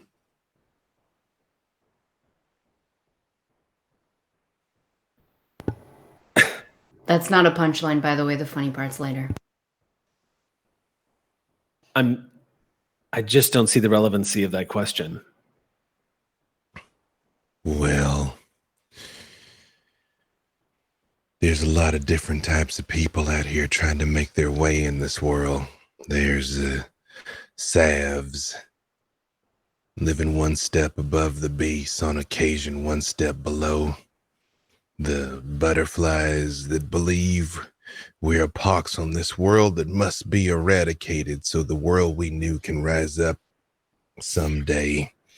There's Sati, playing in some kind of giant techno sandbox until they decide to just knock their pieces on the floor and flip the board over. And there's some of us just trying to make it day to day, where death comes in many forms. And my question to you is, if that giant fireball that we all know is heading this direction were to miss, what would that mean for Sati?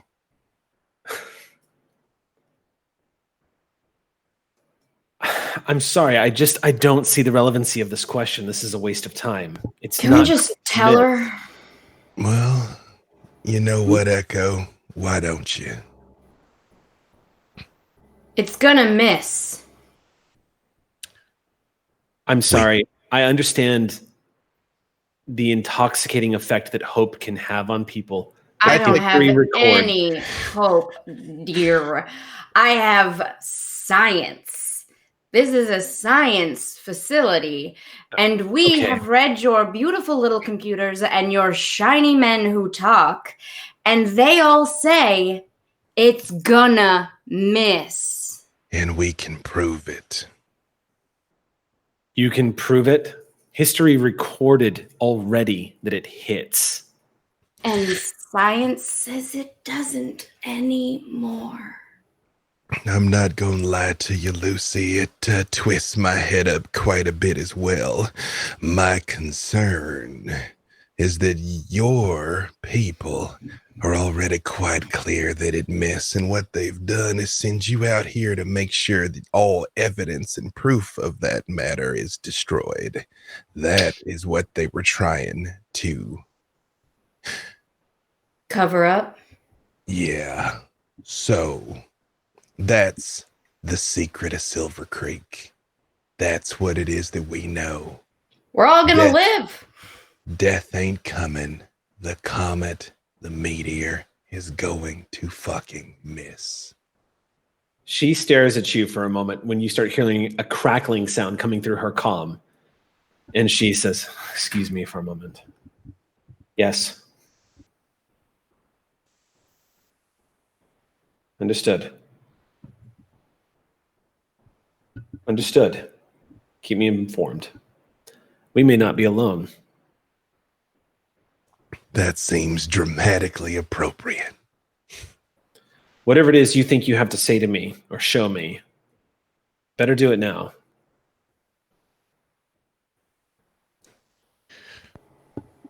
OOC. Yeah.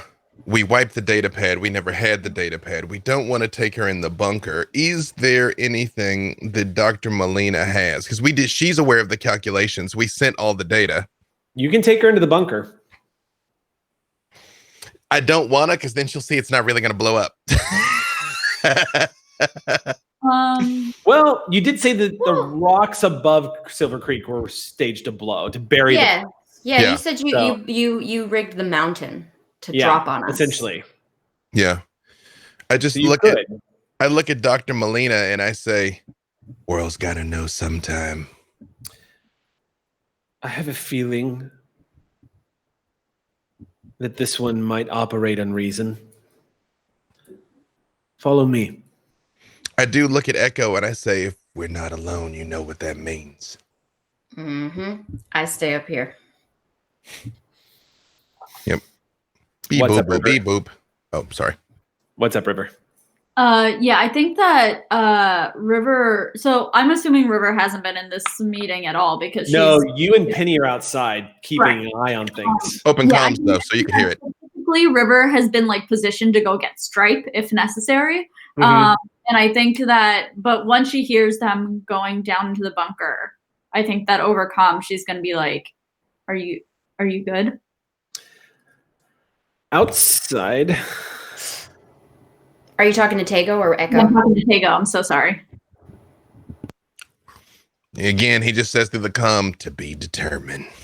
All right, standing by. Let me know if you need my help, and then she'll be ready to run down in the bunker if you need me to. Penny and River, outside, you start seeing activity on the line, the Sati line, that's about 600 feet away.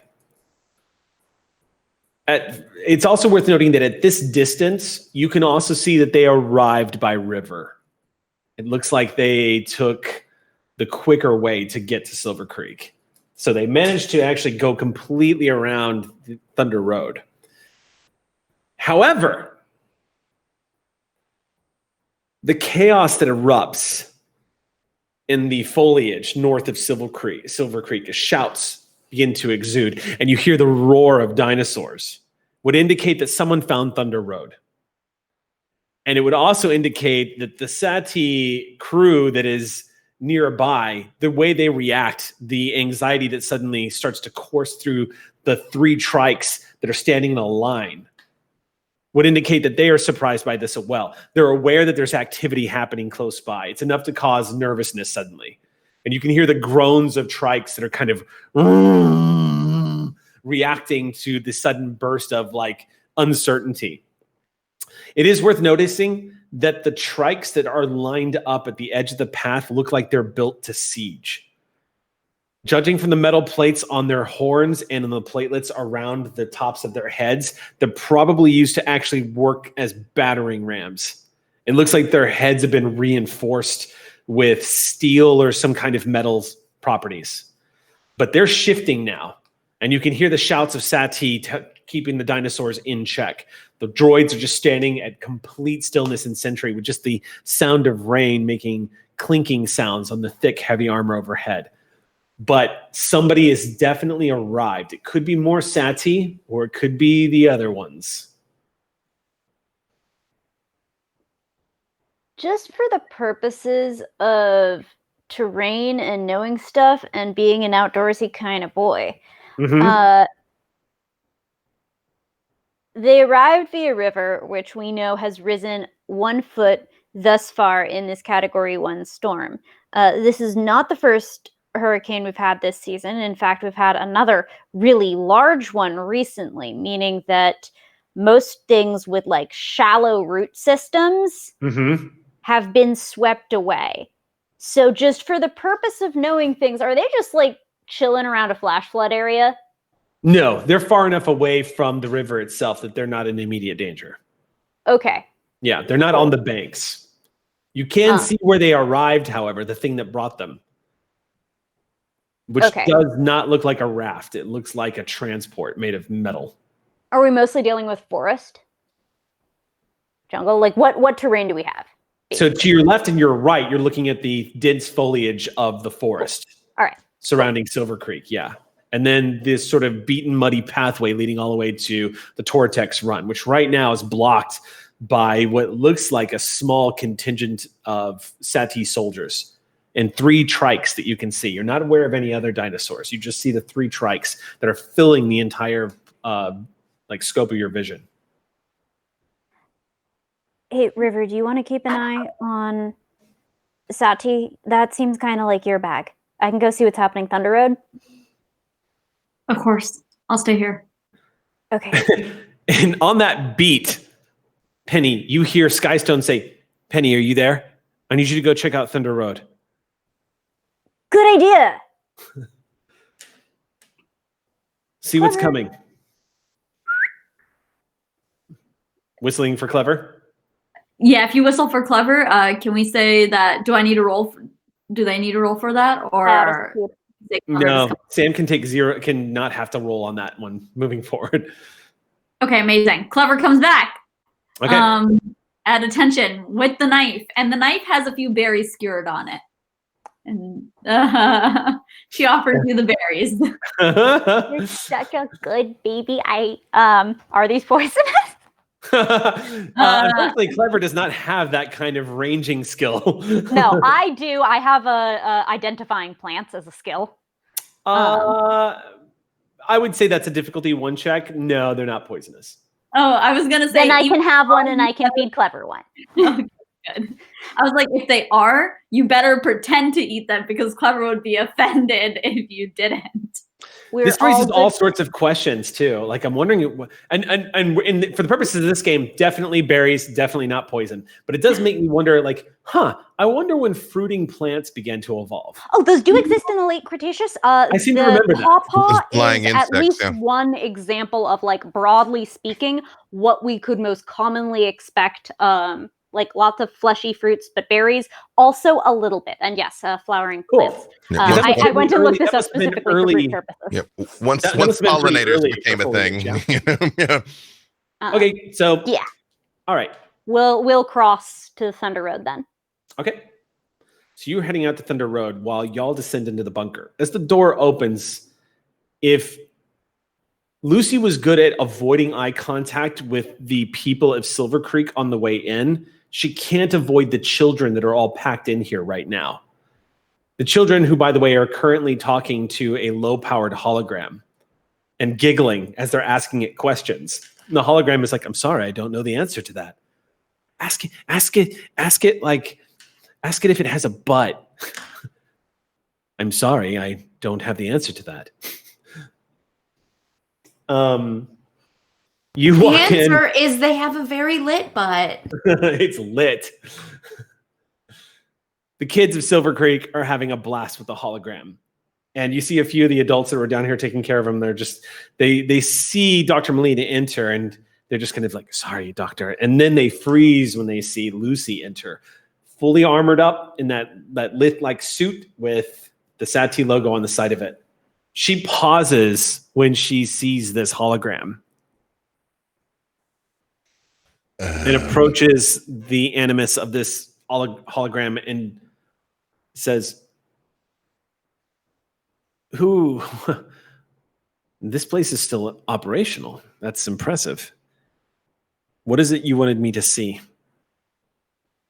I apologize. My friend River is a bit more adept at these things, and she's otherwise occupied at the moment. But I turn and I look at the hologram and I say, can you show us that the pictures of the meteor out in space? Accessing. Because we did send all that stuff back to this bunker, yeah. Mm-hmm. We Data did. is as presented. And You see it all come up on the screen. It just kind of washes across the back wall as it's all this data readout begins to flow across that big glossy black space in the back of the room, much like old mission control at NASA. Just this wall of monitors and screens all blended into one. And as the data begins to read out, she just starts reading it and watching it. What were you going to say, River? Yeah, sorry guys, I think I have a little bit of a lag on my end. I think River's gonna go take care of the Sati people, and I assume that's what we meant here. So she's gonna wait. Sorry, what? No. We said that River was gonna take care of the Sati people, or did I misunderstand that, Sam? I'm coming back to the bunker, right? No, the droids went back to a line. Like there's a whole setup of like they sent a metal boat down the river. Okay, I thought we were still unsure whether they were Sati or not. So I will. No, we got the confirm on that. Yeah, The Sati are by the river, but there's someone setting off traps at Thunder Road, and we don't know what that is. Yeah, so Penny's going to Thunder Road. Okay, cool. Then River's staying where she is, so let me know if you need her there in the bunker. Yeah, Okay. yeah, you're definitely hearing all this, but when the data comes up, I just say, could you fast forward the projection of the asteroid? Yeah, the time elapsed. Yeah, because like So Tego is like trying to remember the words that River said because it's just She is watching all of this in front of her. And her mouth starts to slowly hang open a little bit as she is witnessing what you all witnessed. And then there's that trembling voice and a breathless, my God, as she's looking at this. And she steps forward and leans across the console and sees that this information was confirmed by the neighboring Sati site and was transmitted here. Now show us the day Measure Z was implemented. If So I that hear information pops up on the screen as well. Mm-hmm. She looks absolutely boggled by this. And then coming over the comms, she's, yes. What? We're going to cut to Penny and River.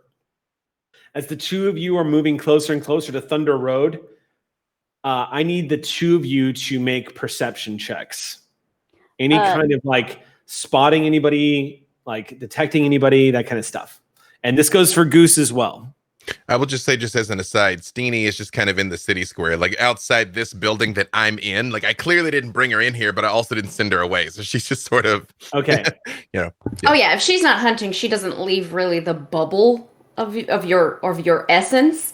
So she knows you're down there and is kind of trying to find, like, can I find a hole to look? Like she's just kind of trying to find you, knowing you're in there. It's kind of like when you put a treat under a blanket and you're like, I don't know where, but I know it's there. I just love the idea that when they're in that meeting, every once in a while on the window,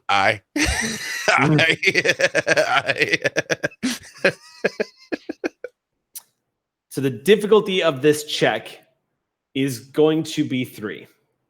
Oh, wait, actually, no, I'm sorry. It's actually 5. To try to spot what's going on here as y'all are approaching. Oh, cool. 15. 15? Yeah. 16 Okay. from Penny, only 13 from Goose. Something is happening. I'm almost sure of it. So Goose isn't going to spot it? Goose is the furthest away, so I guess that makes sense. Okay. So those of you who spotted are not surprised, which would make sense because as Terex, you immediately are aware of when you're being hunted. You're aware of when you've wandered into a dangerous situation. Even with the hurricane whipping around you and whatnot, as you're getting closer and closer, both you and River begin to realize that something is off. Like the two of you kind of make eye contact for the split second. And then there's the rustling sound in the bushes as something runs past you, which immediately instinctually causes the two of you to look left and right and throw your backs together.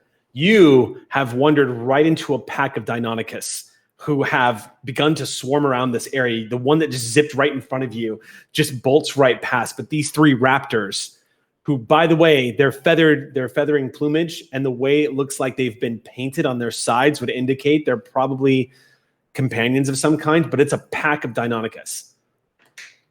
There are 3 of them right now, and you've walked right into their trap.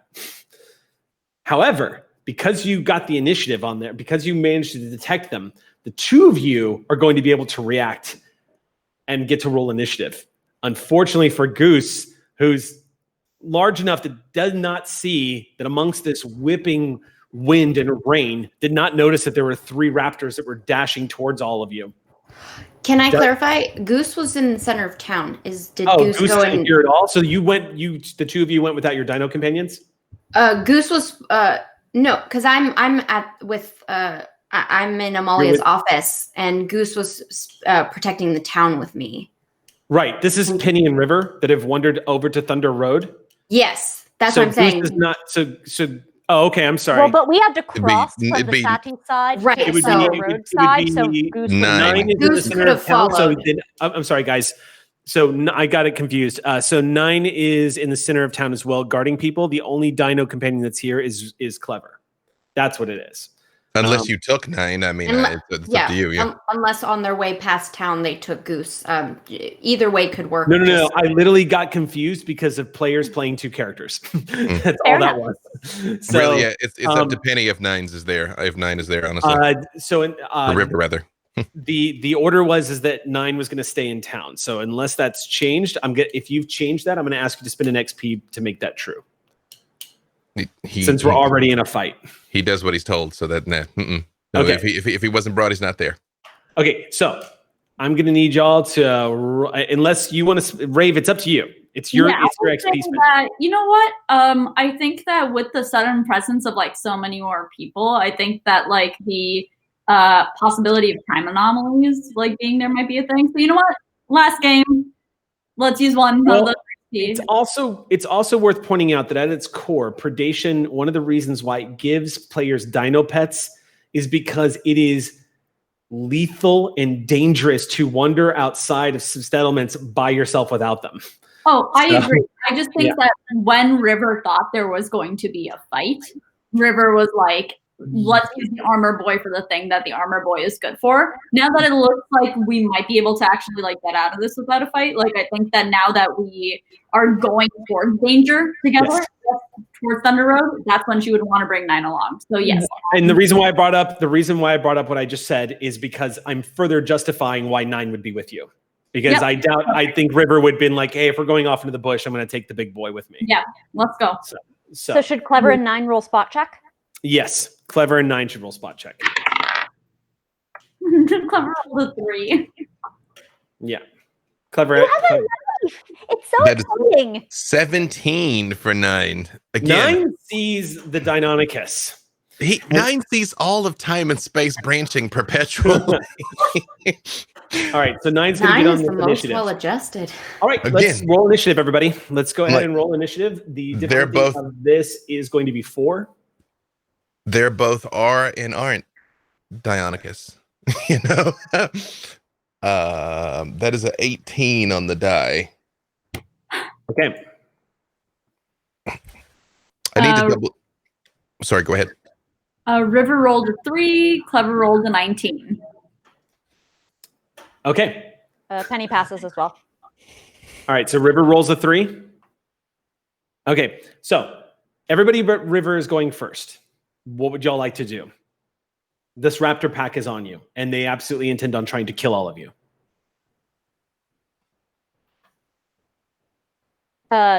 Somebody do something. I'm going to shoot it with a crossbow. Okay. That's a Go ahead and make your roll. The difficulty of speed defense is level 4 due to quickness. 9 is going to swing with his tail. I'm just double checking clumsy to make sure there's not a detriment for this. Sure. Let's go ahead and make your roll, Sam. Yep. See. Speed edge, so I take that down to a 2. And that, yes. So you're going to hit? Yes. Okay, how much damage is that? That's 6 damage out of me because I lowered my difficulty to hit like a dummy. Okay. So go next. All right. So you pop out immediately, just instinctively throw up that crossbow and fire into the bush.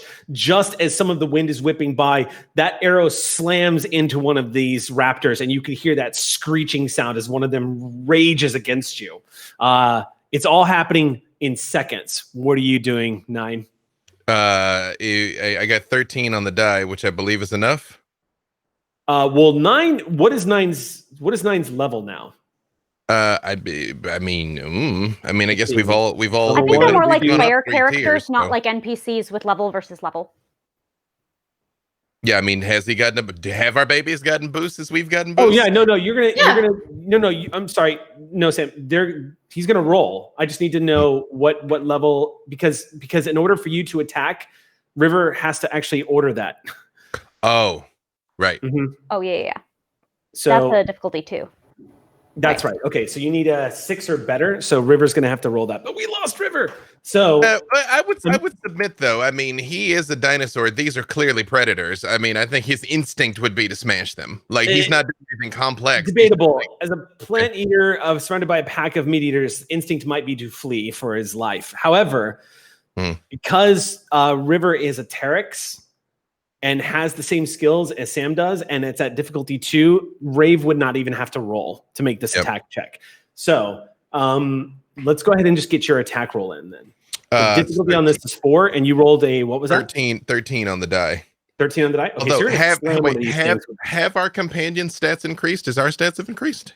I mean, they've gained new abilities, but if their base numbers only the changed, abilities. Yeah. Only the abilities, yeah. Then that is 3 points of damage. However, our sweet boy here is a bone breaker. Okay. So he's gonna do a crunch on one of their legs, which means it staggers the creature, causing them to lose their next turn. Okay.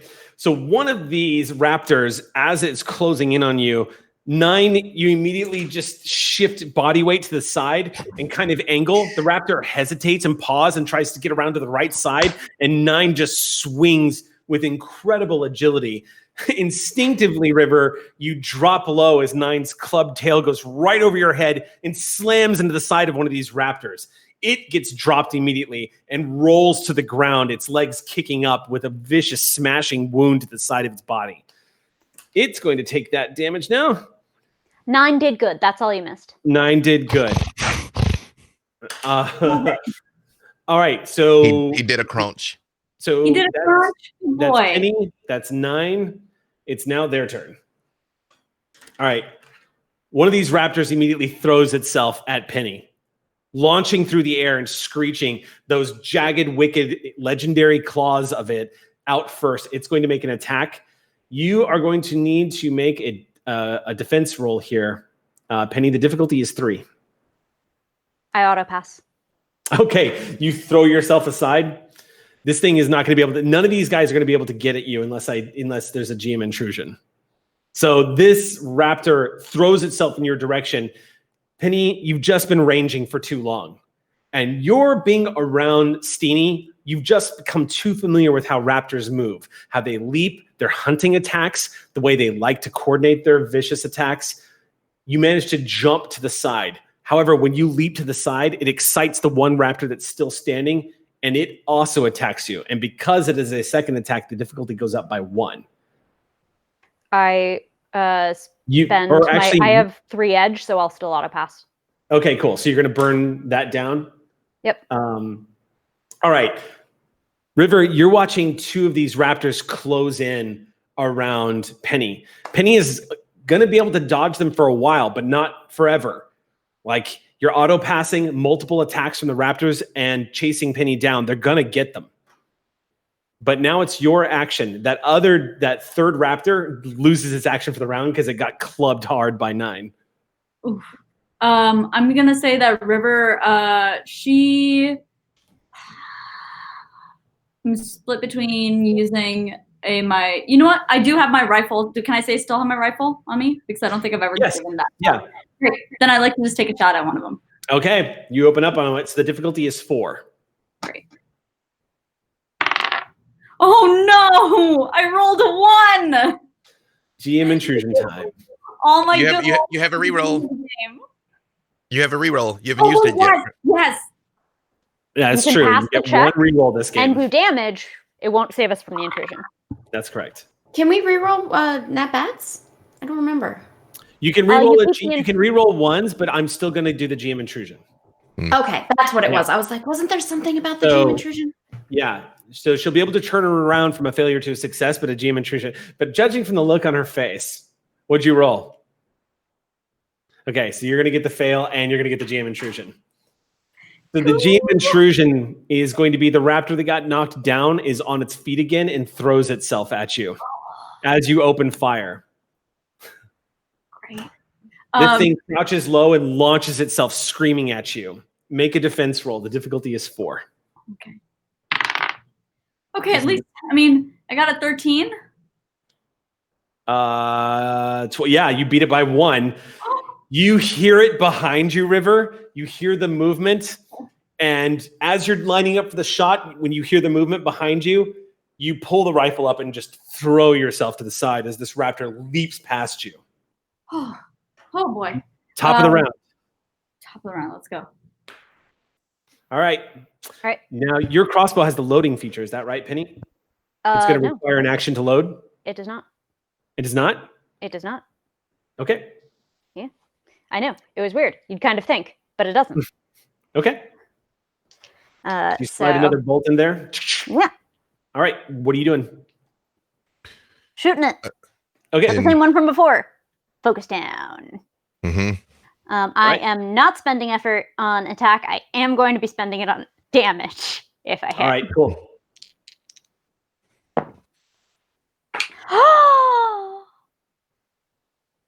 Bless fool's luck. Oh boy. A Twanta. I rolled a 20 into 1. That is the best. That is what is good in life. Oh, so you're gonna add somehow 4... by sheer circumstance, it will reverse itself because it's fool's luck. The wind picks up a little bit, yeah. So you're gonna add 4 damage to that on top of the effort spend that you were doing. Is that correct? I mean, if you want to have mercy on me and tell me if that's super overkill and I could spend that major effect more efficiently, that's fine. No, that's not going to be overkill. That's going to be not kill. Cool. So 4 plus 6 is 10 plus... Jeez, okay, that's raptor overkill. I've already hit for... Yeah, that's overkill. They only have 10 hit points left. Okay, cool. This one only has 10 points left. So then I will spend 2 levels of effort for damage, spending 2 points out of my pool, and then I'd like to use the major effect to maybe like bowl them over into one of the other raptors or otherwise impart a status effect. Okay. Some other way. So these raptors, again, you being a Teryx means you have studied how dinosaurs move, how they think, how they hunt, how they feed. And you start outsmarting the raptors, knowing the way they hunt. You move shifting a little bit to the left, and the raptors begin to sort of pull that stalking behavior they do when they've got a prey cornered. One of them starts to bunch up and move a little to the left and the right. You see the shift of weight on one of their feet, and you immediately broadcast your leap to the left. They compensate, and both of them try to lunge at you at the same time. And as they do, they underestimate how fast you were and how well you planned this. And in mid-air, Penny, as you're flying back and you pop off the crossbow bolt, the bolt goes through the eye socket of one of the raptors and pins the arrow into the neck of the raptor that was next to it, killing one and pinning the other one to the corpse. As these 2 raptors slam into the ground, one of them dead instantly and the other one screeching in rage and trying to jerk its neck away from the dead raptor on the ground. Its claw just like kicking into the air. I have rolled enough for 9s to do another crunch. Okay. His goal is to swing at the one he swung last time, but that's not necessarily up to him. So I'm going to roll a D2 to see if I hit my original target. D2. This is the first time in any game that a player has rolled a D2 at my table. Go ahead. Hey, there you Flip go. that coin. Nope, he gets the one he wanted. He does a crunch on the one he hit last. So 3 points. 3 points. I have 13 on the die. Oh, 13 on the I needed a 12. Okay. Yep. 3 points of damage and stun him again. I just feel like if it hadn't gotten up yet, he's just like, fuck. River, you whip around in time to confront a raptor that's about 3 feet away from you with its mouth agape, and then boom, the club tail slams into it again, and this raptor goes hurling into a tree and collapses to the ground. Again, another great day. It is just an unbroken string of wins for 9. It's the perfect. I'm just totally seeing like Penny. I'm seeing 9 dancing to its perfect day. Mm-hmm. Yep, that's it. That's it. That's it for him. Okay, it's their round now. This raptor is going to use its action to pull itself free, and then its movement action to retreat. Not worth it. The second raptor is going to use its action to get up. And then its move action to retreat. Not worth it. The remaining 2 raptors dash off into the jungle. And you can hear the shouts of undoubtedly butterflies not far off. What do y'all do? I want to move up. I want to advance to the butterflies because that's what I thought I was facing. And I keep moving, keep doing. Okay. Moving up to the tree line. What are you doing, River? I think that she, because 9 is here, she's gonna like hang back with 9 and obviously not be first in line because I think that ruins all subtlety. Okay. So I think that she's gonna, she and 9 are gonna like take the back of the party. Okay. He very much gives Mom a blurp when she gets close. Yep. You got that raptor. You got that raptor. Who got that raptor? You got that raptor. What's Clever doing? Clever is scouting in this situation. So I would say Clever checks out their Peppa and then dashes off ahead and would like to use their elf eyes. Okay. Clever and Penny arrive at the edge of the tree line, and you see a pretty vicious sight. First of all, you see 2 raptors returning to what looks like the person that sent them out to go hunting. Only 2 of them returning, but you also see the sad side of what looks like a trike that is laying on its side. It is clearly laying in what is the ditch of Thunder Road. You know that even though you can't see anything, you know that this animal has fallen into the spikes that have been set up in that pit, and it's currently groaning, and its legs are just weakly kicking off to the side as you see a few of the butterflies are trying to get it out of the pit and using one of the other trikes to grab it up. However, you definitely see a very familiar pair at the front of this. Aldane and Bragg are here, and she is shouting out orders. She's also flanked by what looks like multiple butterflies who have full weapons drawn, rifles probably stolen from Sati. You see a couple of other raptors are here as well. They've been delayed, but they're coming. Oh gosh. When they reach that trail, if they have contact with Sati. Yeah. I'm gonna back up enough that I won't be heard over comms and say, Echo, guess who's coming to dinner? Please tell me you found a really lovely herd of Bambi raptors. They were Deinonychus, they weren't lovely, and they were sent by some of the butterflies. Aldane there? Aldane's here. Okay. And Bragg. No one tell Goose. Bless the thunder. Should I try to talk to them, or should we stripe?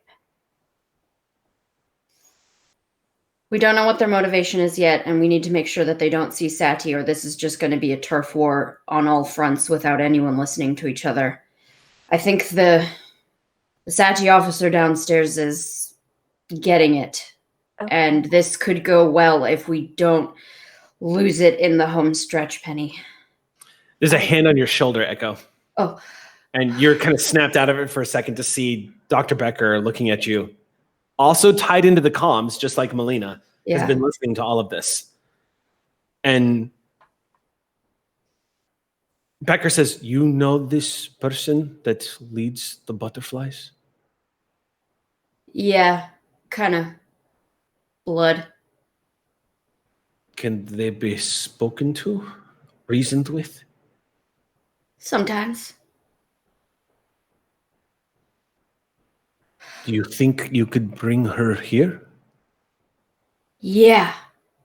Got an idea. He nods. Do your idea. Okay. I'm gonna bolt out of there, and the storm level. Are we at like critical mass, and everyone should absolutely not move from where they are? Or are we kind of like in the earlier stages, and everyone pre-bunkered? Wind is about 30 miles an hour right now, so it's great. Buffing. Like outside, you're getting slashed with rain. Cool. I'm gonna go find Mom and Dad.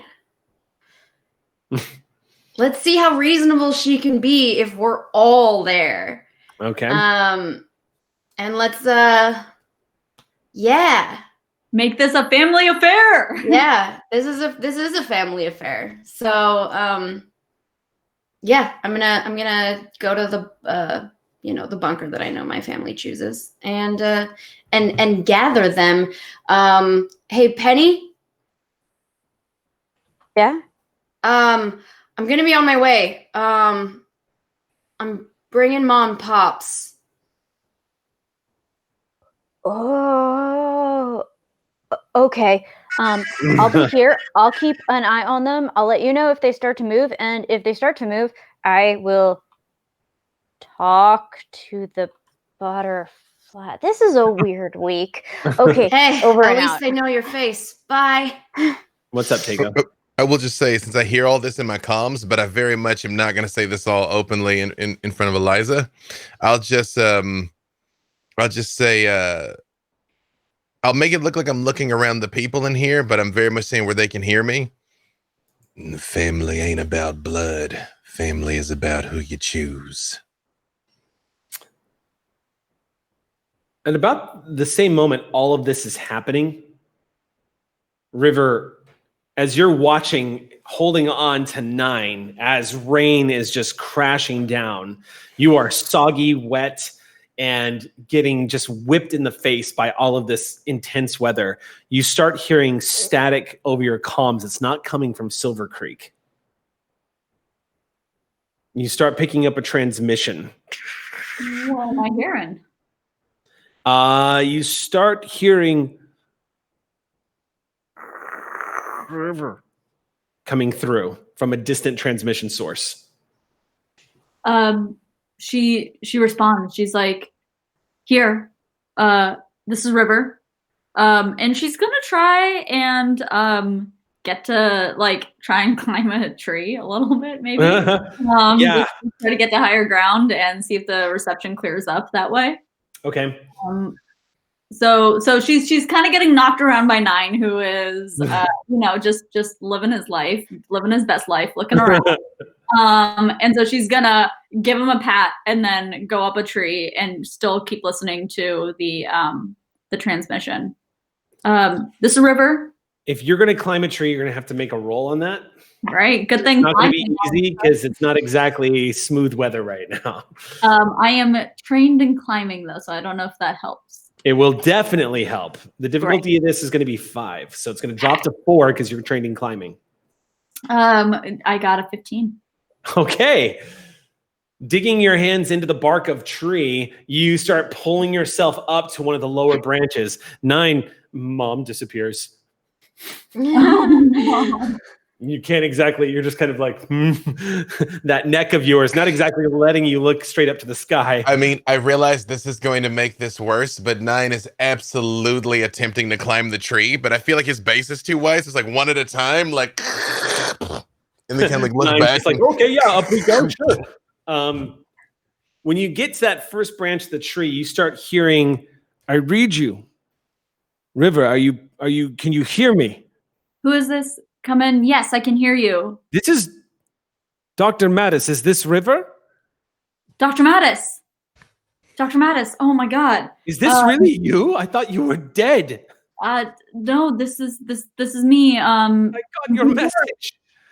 She's gonna repeat her ID number as confirm to confirm that this is her. River, where are you? It's so good to hear your voice. I want to know everything, but I can't. Right now is not the time. We found something out here.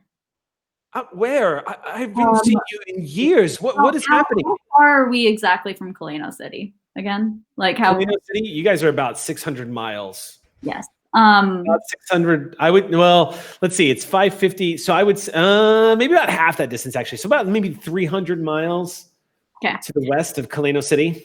Yeah, I think that she's not necessarily going to give distance because she still likes to keep Silvercreek sure. Locations. But she's like, I'm here. I'm alive. I'm west of Kalino City. Listen.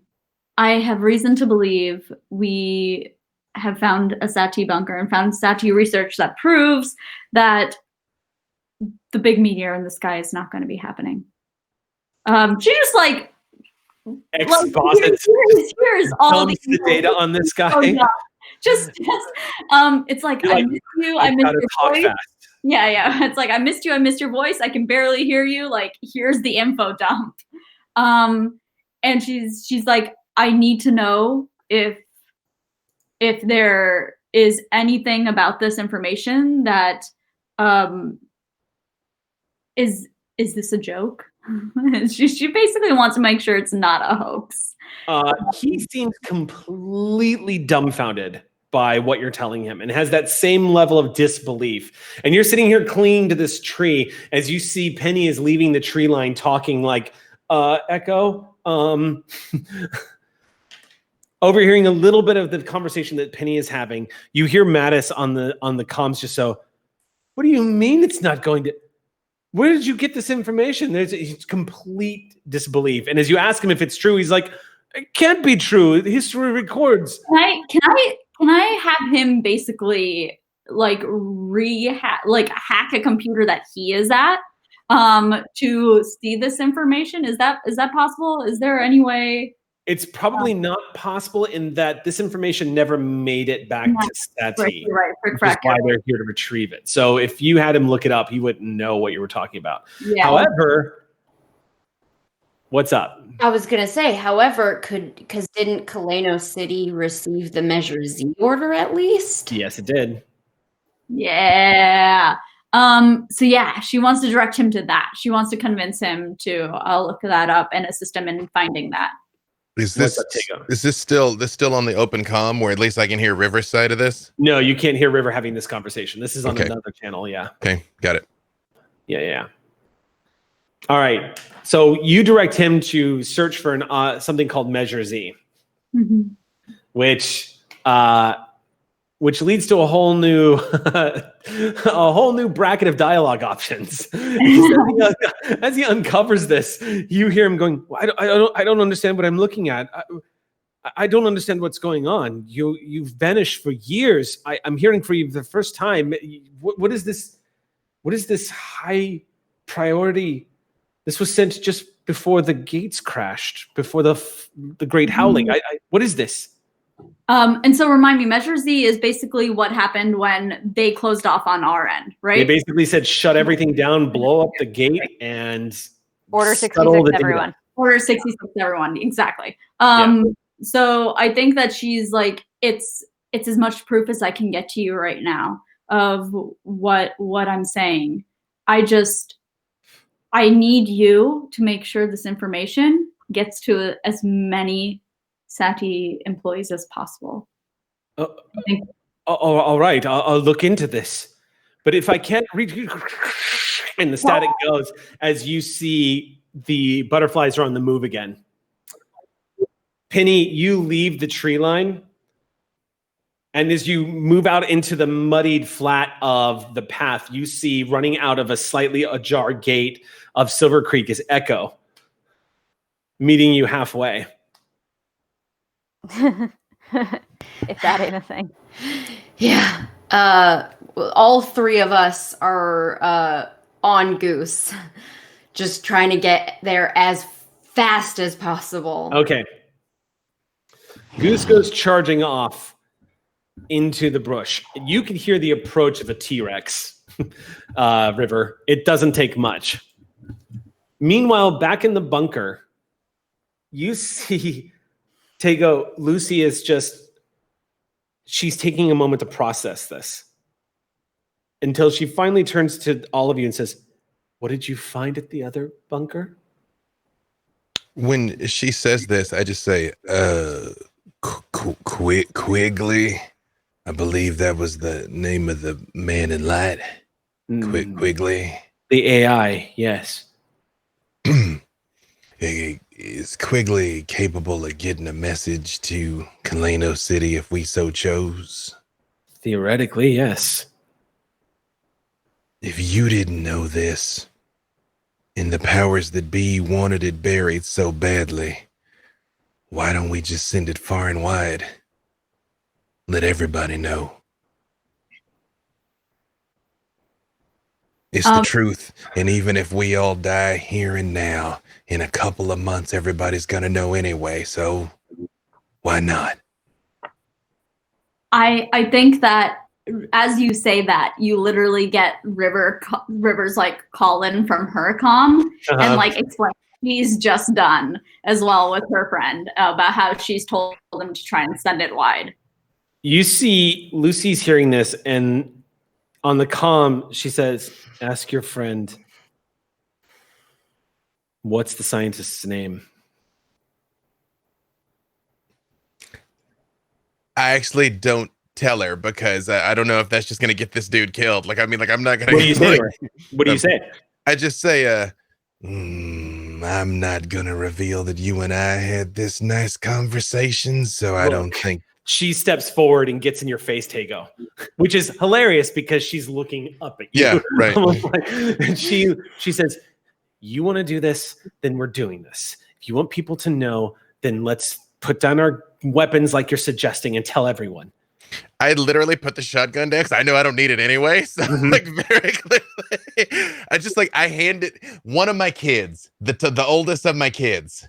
Okay. I just put, which it was like a rocket launcher to him. I just put it in his hand. Okay.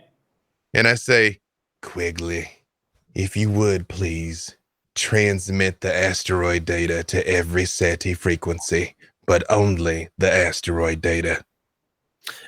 SETI frequencies are currently offline. The ones that I have on record are no longer accessible. Do you have someone that we could transmit to specifically, awaiting your instruction? I look at Lucy and I'm all like, time to put your money on the barrel.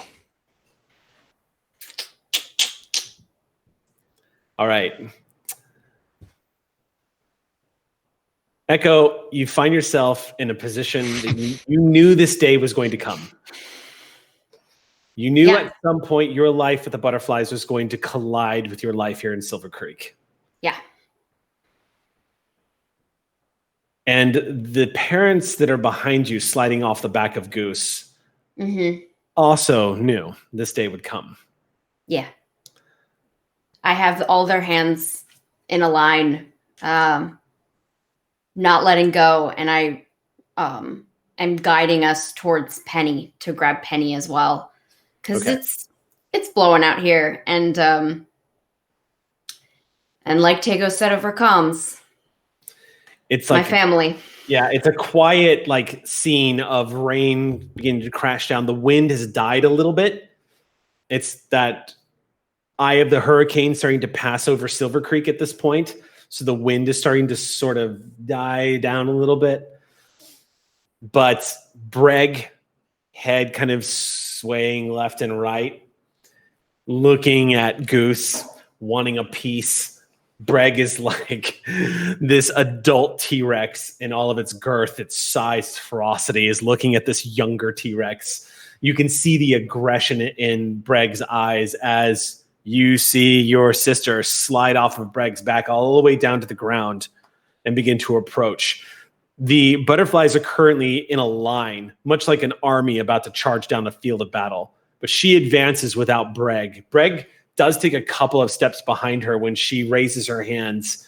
And Breg kind of slows to a stop, but doesn't completely stop for a few more feet and then eventually stops. Kind of lingers about midway to the battlefield. And she approaches and comes to a stop about 20 feet away from you. I slow my pace, but I don't stop. But definitely take notice that she paused. And I shout, "Did you get my message?" You see her eyes narrow.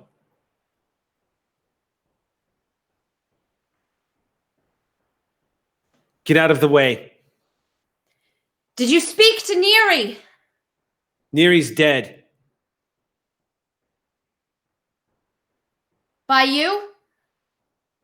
It doesn't matter. It Get out of does the to way. me. Why? You left. I cared for Neri. I cared for all of them. Neri knows when to let things go. Neri wasn't the leader. Now get out of the way. No, but she was the truth teller.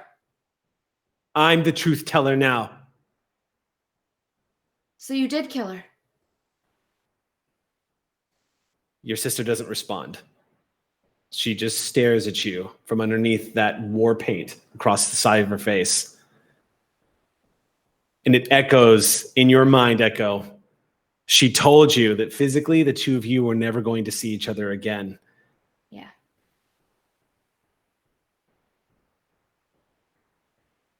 Does the herd look smaller? Or did everyone come with? It looks like the same party that you saw before, including Violet, is here. Okay.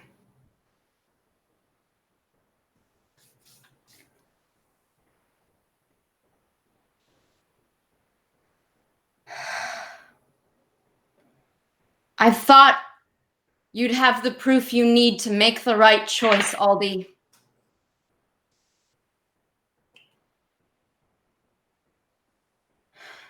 But it seems that you can't be reasoned with when faced with facts. Even when your world is destroyed and your views proven false, you won't listen, will you? Her face begins to contort with rage. You see her pull out the ceremonial dagger in front of her, and she slams it into the ground in front of her, indicating a challenge. I take out mine, and it matches hers. Okay. I step forward. Okay. I accept. All right. So you stride forward. Everything you know about your sister, Echo, she is a lethal opponent. One of the most dangerous people of this side of Laramidia. This is a level 8 NPC. Yeah. She has honed herself into being a killing machine. And as she steps forward, you see she pulls that ritual knife up out of the mud as she's advancing on you. And the two of you stand toe to toe. She reaches out and takes a leather cord and presents her wrist to you for you to put yours up against hers. And as you do, she begins to tie your arms together. And she pulls on one side of the knot, and you pull on the other. And the two of you are bound, tied by the arm. You raise your knife, and she raises hers. And there is this pause. Are you just gonna let your kids kill each other? You see the two parents look at each other. What are your parents' names? Echo? My father's name is Richard, and my mother's name is Amelia. So Amelia lunges forward and shouts out, "Stop this!" Your sister completely ignores. Richard says, "Please. Please." Stepping forward, "Aldane, please." Aldane says, "I'm not Aldane. I'm Queen of the Butterflies." Roll initiative. Difficulty is 8. Well, I'm trained in initiative. Okay, so it drops down to 7. And I'm going to activate my Cypher. I have a level 8 Cypher of an enduring shield asset to my speed defense. Oh, nice. Okay, what does that do for you? I don't remember. That's all I wrote. Oh, no. It's a level 8? It's a level 8. Enduring shield? Yeah. All right, one sec. I will just say while you all are doing this and I hear this exchange, you hear through the comms, River, you might need to invite our last guest to dinner soon. If you guys want, now's the time to burn any XP for players' intrusion to jump in on the narrative and whatnot, because Echo is in a lethal battle for her life right now. Yeah. Yeah. Do I have? Oh, sorry. No, but go ahead. No, go ahead. Say what you were going to say, I was River. like, do you want me to unleash Stripe? Because the group is like, unleash Stripe. River. It's up to you. I mean, that might be an executive choice on Goose's part, simply to be in front of Breg and to roar, and for there also to be a consequence to that action. There you go. Yep. Fine by me. I have no reasonable expectation of having a way to contact Violet because she probably doesn't have a radio or anything, correct? Enduring Shield gives you an automatic asset on speed defense rolls. So your difficulty will drop down by 1 more. And this lasts for the day. Got it. Yeah, Eric, I have no reasonable expectation of being able to contact Violet, right? They don't carry radios, nothing of that. No. Okay, right. No, they don't. Right. Yeah. Nope. No, but Penny carries a radio and is in this scene, and Violet is nearby because I'm betting it's her trike on a spike. Is. Yeah. So, given that Penny is currently thinking, did Aldane even tell the rest of the butterflies, or did she just kill Neri? There's a thing here. Yeah. I don't think it's excessively meta that Tego would have said he got on well with Violet. Yeah. No, I think all of that is. All right. Make your speed defense check. I'm not there. Do we find out what it is? What it helps yes, with? it gives you a speed asset, so it lowers the difficulty by 1. So Okay. you are going to have... It's 7, and then I'm trained in initiative. It's 8, and so it goes to 7, and then it goes to 6. And then 6. Okay. And I have danger sense, but I don't think that really helps here. No, not really. You'll need an 18 or better. I thought danger sense is an initiative skill specifically. Let me see. I think it's specifically for ambushes. Danger sense. I'm gonna just roll, and we'll deal with it. That's a negative. So you're gonna lose initiative on this? Yeah, there's no way I was gonna get an 18. Okay. All right. So she's gonna slash at you. Now you're going to have to make a speed defense check. Okay. Well, that's what I've got. Oh, okay. So go ahead and make that roll. So that was for the initiative roll. So you were gonna fail it anyway. Yeah. So what did you roll? Okay, so if you failed the I speed don't- defense check, then you're gonna get slashed here, basically. Sure, because she gets first go, you mean? Or this Yeah. is just an initiative, right? Well, so And I she had you goes roll first. initiative. I had you roll initiative, and and the modifier for shield is for speed defense, not initiative. So if you were trained in initiative, Yes. okay, so that would have dropped an 8 to a 7, and you failed the roll. So you Yeah. lost initiative. She's going to go first. Yeah. So go ahead and make a speed defense check, and that's going to drop from 8 to 7 to 6. Okay. So you need a 18 or better. And I will spend some speed to bump it down a little more again. Okay. And so it's now a 5. Okay, cool. Okay. Drops down to 5, so you need a 15 or better. 18. Okay, you definitely leap out of the way as this knife cuts the air with precision, missing you. Go ahead and make your attack roll if you like. Actually, I'm going to make a modification to this. Because the two of you are bound together, I'm going to drop her speed defense by 1. Everything is going to drop by 1. It's going to count as an asset. Great. So that's going to count for you as well, though. So now it's your turn. Her Okay. level 8 is going to drop down to 7 automatically because she's tied to you. Great. What are you going to do? So what I actually want to do is I would like to, I'm going to attack, but what I want to do is I want to use my medicine skill to know where to hit her, to like where to cut, to have loss of blood to make woozy, but not to kill right away, to like incapacitate, basically. If you spend an XP for Yes. short-term benefit, I'll let that go. Yeah. 100% I will spend that XP. Okay. So I want it.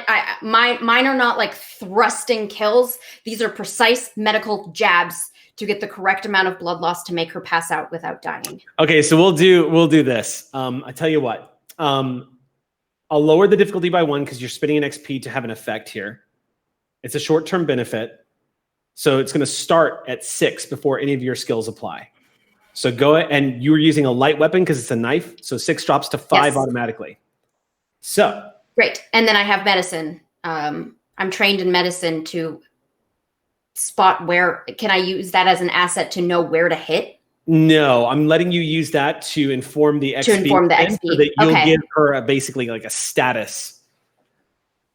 Okay. Like hinder her. So, but you still have to make a melee attack for this to hit. Great. Okay. So it's a 5, you said?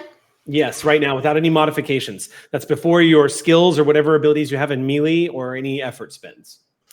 I am practiced with all weapons. I don't have much That else. means that means it just doesn't drop down. You're not hindered back. And can I spend in speed or might?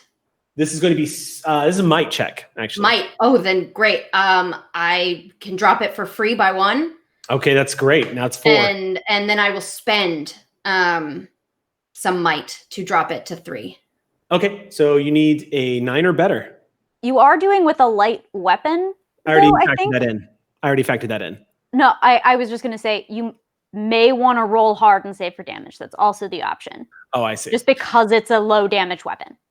But you don't have to here because you're going for an effect. This is not, And I've got tons of might. Cool. That's my biggest, my fattest pool. So yeah.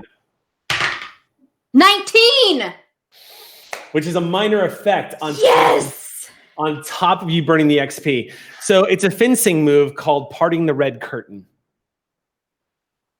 You dip back, pull her close. She manages to keep balance. You feint like you're going to go for a slash to her ribs, but in fact, you draw a line right across the top of her forehead, which causes blood to flow down into her eyes. And for a split second, she loses sight of you. She shouts out, mixing in with the war paint that's on her face. She blinks a little bit as she kind of stumbles back, and she swears at you.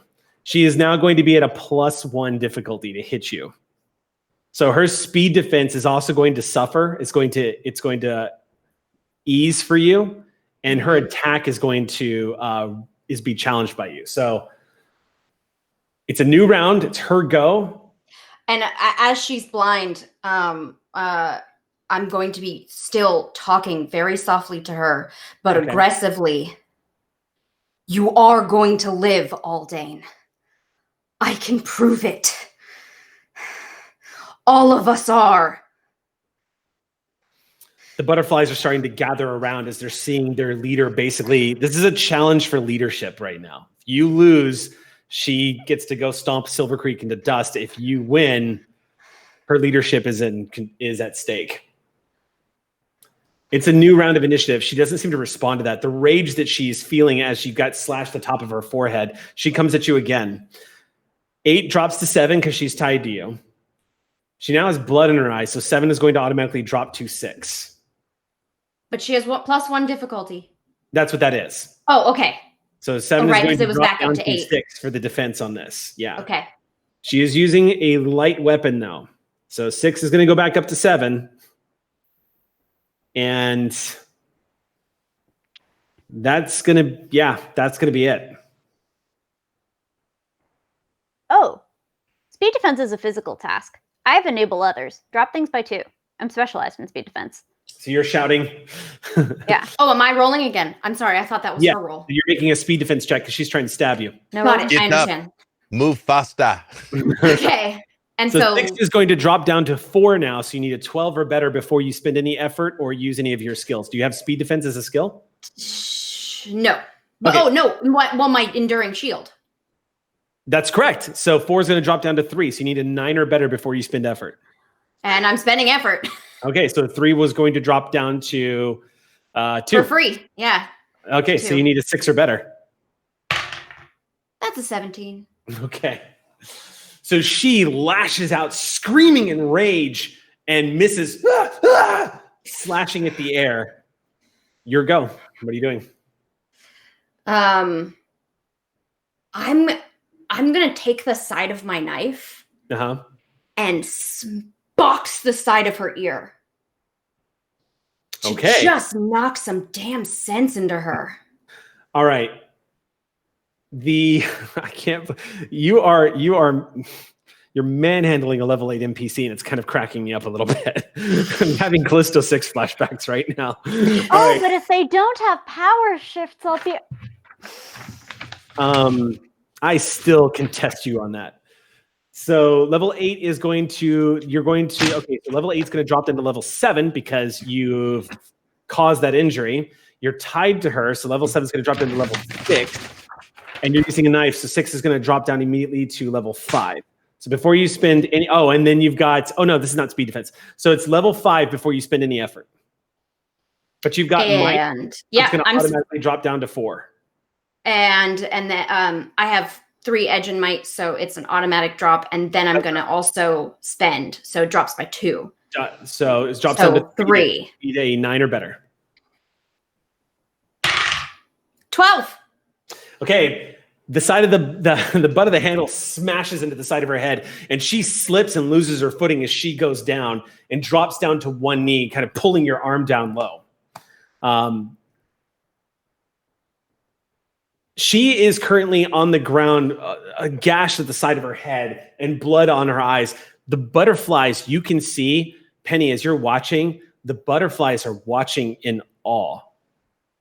They're watching their leader and the leader's sister fight to the death right now, or at least trying to fight to the death. And Richard and Amelia are clutching each other, realizing they can't reach out to Adeline. But the butterflies are in stunned silence because they grew up with these two sisters. They know them. They know what's happening right now. And for the first time, they're watching Adeline not totally dominate a fight. There's no cheering. There's no cheering this on. There's just this hushed, reverent silence of watching what's unfolding in front of them, fully aware that they are seeing their futures change as well. Whoever wins this fight is going to determine the future of the butterflies. And the rain is just beating down on everybody. Penny speaks into the silence. It's because Echo's got truth on her side. And with that, Echo dominant screams at Aldane, but at everyone. There is no comet coming. We are the future, and I will protect all of us, even if Aldane is too weak to. Make a roll. Can I do a player intrusion? Sure, what are you doing? Violet knows Echo is right. Whatever that manifest as is her, she knows Echo is right. Then I'm going to count that as an asset. So the difficulty of this is going to be 10. Okay. You are trying to, this is the most challenging role I can throw at you. You're basically trying to convince the butterflies that their leader is in the wrong. You're telling them that everything that they have grown up knowing and that they believe in is not as true as they thought it was. So 10 is going to immediately drop to 9 because you've got that asset. And I pay for the free and the pay. All right, that's 7 intellect. I'll drop it by 3. So 9, 8, 7. So it drops down to 6. What about situational asset? Situational asset. Like what? Like being, like having known the butterflies. Like Echo is a legitimate source of testimony. Do you have any skills that would come into play here, Echo? For specifically knowing. Okay, I'll tell you. I'll spend an XP. I'll spend another XP to have my existing relationship with the butterflies have some version of clout with them. So, yes, what I'll say is because you are the sister of Aldane, if you spend an XP, I'll let that count as an asset, and I'll drop it down to 5. Yeah. And you are roaring, so I'm just going to try one more time. No. Intimidation? I know. The skill will never happen. Worth a try. You've squeezed that fruit as hard as you can squeeze it. There's never been any juice in it. Or better. Goose juice. That's a 12 this time. You've got that 1 XP for the reroll. I will reroll. I've got some XP left. And it's still at a 5. Mm-hmm. Any relevant ciphers? No, the last one I have is just a long distance run. I Might be about to become relevant. Yeah. I know. Yeah, I don't have anything else. Show me the roll. It all comes down to this. 16. No shit. Swear to God. No shit. Oh my god. Shit. Holy shit. Gina DeVivo. Roll of the game. The roll of the entire campaign. Stepping forward, Violet says, "It's true. The seer told me. She saw it in her visions. She saw Echo. She saw the star miss, and she foretold this would happen." You hear murmurs, and it starts to become clear to you, Echo. You don't know exactly what it was that led to the seer's death, but you're starting to put it together. You're starting to see your sister probably had the seer executed because your sister wasn't being told what she wanted to hear, kind of thing. Because the dissent that spreads amongst the butterflies is enough to paint the picture that the only reason why they would suddenly even consider the lunacy that you just shouted at them is their holy person told them so. They told them this moment would happen. That two butterflies would stand atop a mountain and fight like this. That there would be a battle tied together. And one would lose its wings.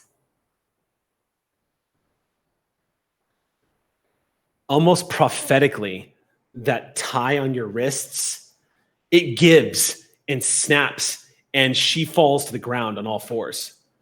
And for a moment, there's this hushed moment of awe is burned into their minds. The butterflies see Aldane on all fours and you standing tall over her.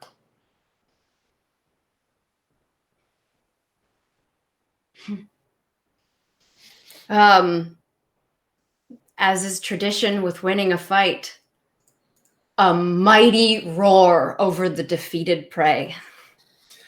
Two things happen. You throw up your head and roar as a Karn. This 19-year-old girl just shouting from the depths of her being, tearing out of your throat, screaming at the storm that's overhead. The butterflies join you. Breg, however, seeing shit have gone down, makes a threatening step forward. As the roars erupt, Breg steps forward. As Goose steps forward, what do you do, Goose? Hunter is roaring. We roar. Okay, so... And, two things happen here. Yeah. As Goose steps forward and roars, Breg, who is easily Goose's superior, lunges forward and mouth gapes open. And as the roars die down and everyone suddenly stops to see these two huge predatory beasts about to clash, there's a third roar answering in the distance that causes both Goose and Breg to freeze in place. When I said earlier that your roar would summon the big one, Oh, I know what I did. The butterflies, Sati, everyone in Silvercreek hears the legendary screaming roar of Stripe. The undisputed king, queen of this flat.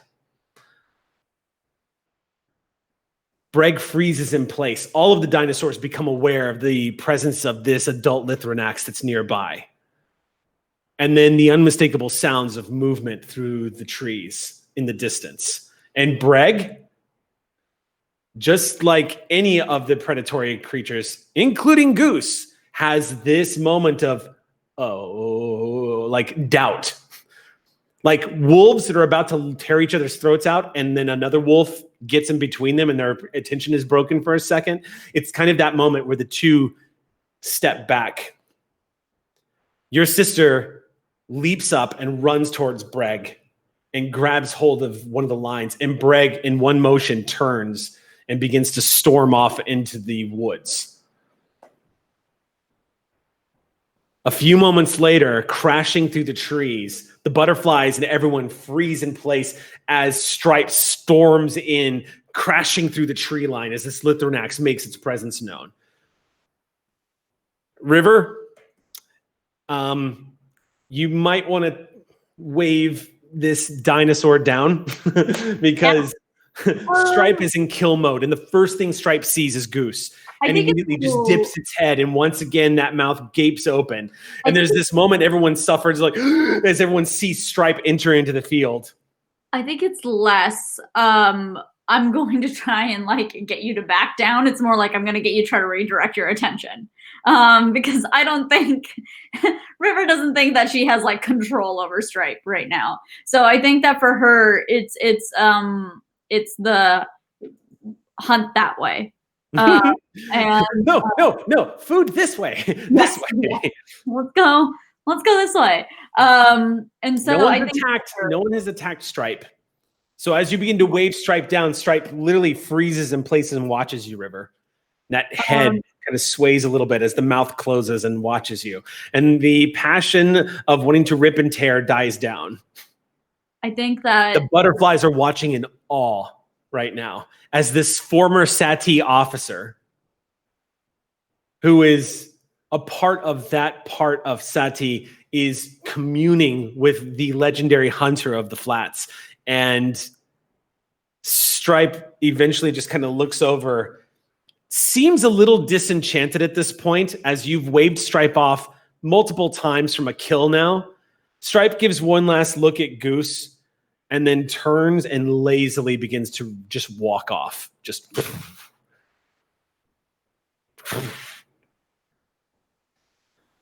as that thudding sound vanishes, you're all left in the quiet as the rain is crashing down around all of you. And the butterflies begin to drop low and spread their hands in front of them, taking their knees in front of you. Echo, acknowledging you as the queen of butterflies, each of them dropping low, their hands going up. And Violet steps forward to you and pauses for a second and also goes down on one knee and raises her hands. You all have a new mission. And that is to preserve and protect all life. We have to grow from this point forward with no end in sight.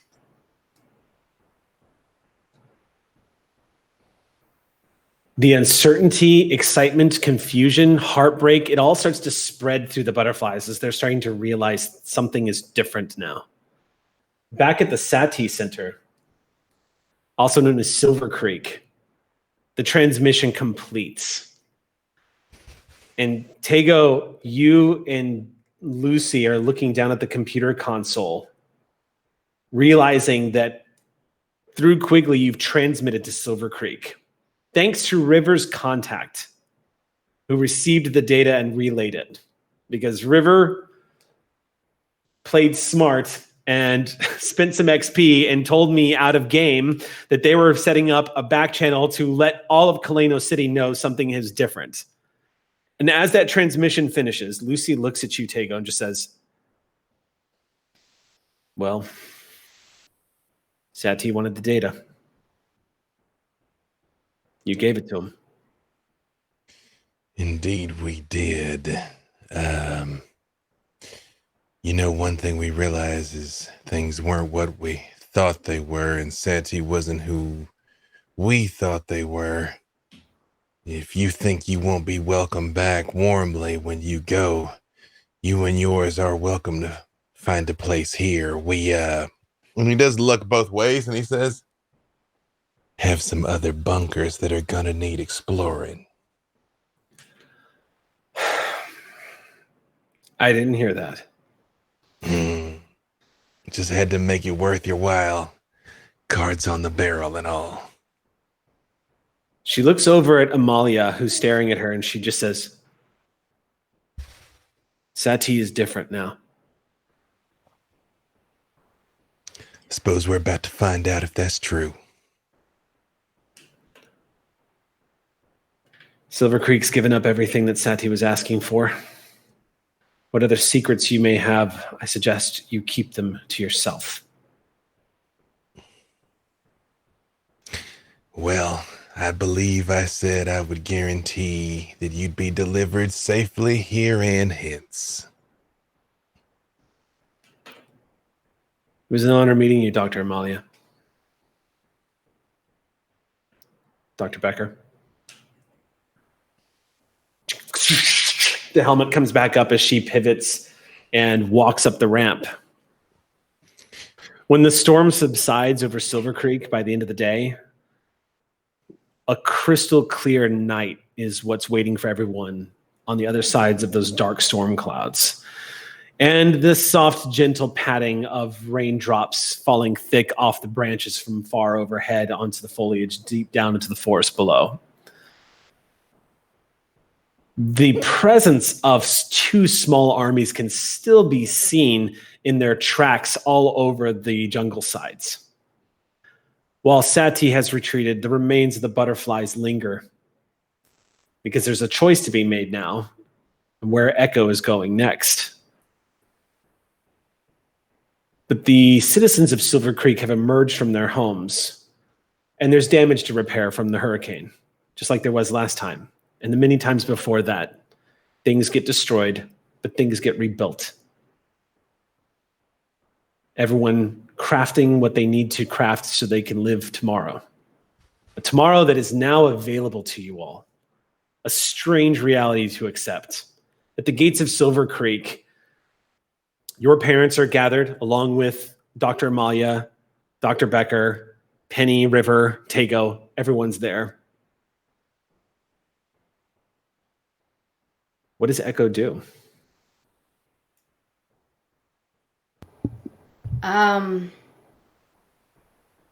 Echo will approach Penny. Okay. Your Majesty. Stop. No. Did you hear Goose? You roared so loud. I thought you were louder than Stripe. That was awesome. Never do that again, please. I have a proposal for you. But only if you promise never to bow like that again. Well, dang, I guess throw it away. But I mean, let me hear it first, just in case.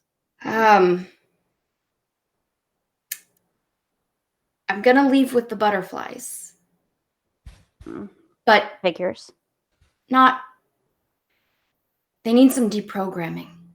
They need to know that to not just mindlessly follow someone, but to start building a community together. And I wanted to know if you and Clever wanted to go hunt some robo-dinos with us. Make sure they're not causing too much harm. Oh my goodness. You don't have to, but it'd be pretty cool if you came. I could use you and your skills. I mean, you're a good influence. No one's ever said that about me before. Really? I've learned a lot from you. You too. I mean, like the thing you did at the night. Anyway, I mean, yeah, I have some things to wrap up around here, but that'd be cool, I guess. There were those ones in Appalachia. Indeed, there were. Sounds cool. Cool. I'll go get my stuff. Great. I'm gonna go make out with a boy really fast. Okay. It's funny because within hearing distance, as most of the town is gathered, you storm up to Dr. That's so funny. Okay, so you storm up to Dr. Urine, and as you storm up to him, Echo, he just goes, oh, that was me? And he doesn't get the words out as you.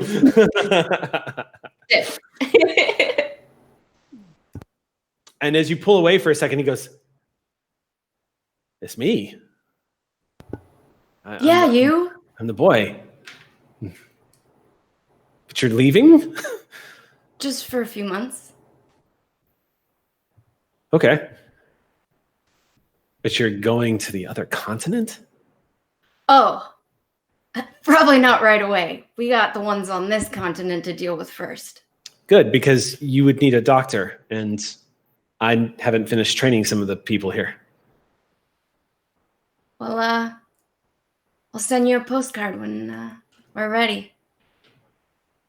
The postcard being my mouth. I was going to ask what a postcard was, but okay. It's something my pops used to send my ma. Your pops, by the way, Richard says as he walks past you, is pretending like he's not seeing this and continues walking past the two of you. Love you too, Dad. Not to be... There's just no reality where Violet would also not partake of the buffet. As one does. I will No, just because say he's that buff. I get it. I will just say that in the midst of all of this, Tago's brought Tavin and all the other merchants from Kalino City out to leave with the Sati people so they can go home. Yep. Awesome. And then I was just when I walk up to Violet there in the middle of town, I just say, I must admit, I thought if next time I encountered you, if it was on this patch of earth, it would not be this sort of reunion. Well, are you going with us?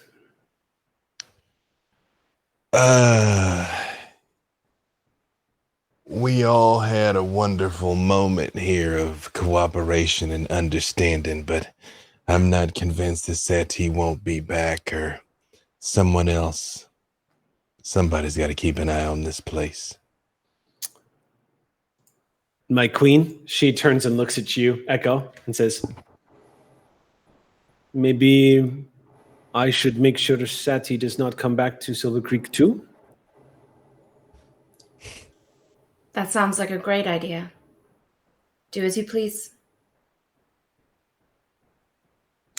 She turns and looks at you, Tego, and says, you owe my trike an apology. And I very much point at River, and I'm like, they're the one that planted those traps. Oh, Penny. Sorry, Penny. It was Penny. I pointed Penny. Yeah. Whoa, you're throwing me under the Brontosaurus? Dang. No, but it was Penny that really did it. Like, he's not lying, right? Who actually set the traps with Penny? Is currently gone, and like, if the camera were to cut to them, you'd see them in their treehouse packing away the drawings of all four of our dinos, one by one. That's their cut shot. So they are away from all accountability. Yeah, and honestly, so is River. I think that River has been like, great, we handled this. Me and Nine are gonna go take a hike, and like that's how she like wants to spend this moment. It's just like going on. River is gonna get our closing scene. As River, you are down in the bunker right now. So much data to process, and a lot of this stuff has been sent out, but a lot of the data that's come back that you have all salvaged hasn't been sifted through. If you remember correctly, there's a lot of stuff that y'all just dropped and ran because you've got to get back to Silvercreek.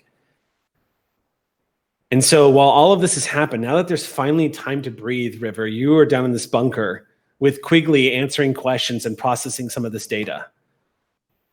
And as you're looking at the data, the first thing that comes up is you start bringing up some of the things. The big question, of course, is that sky.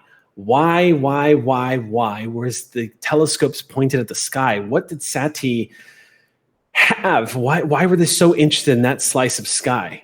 Why that planet?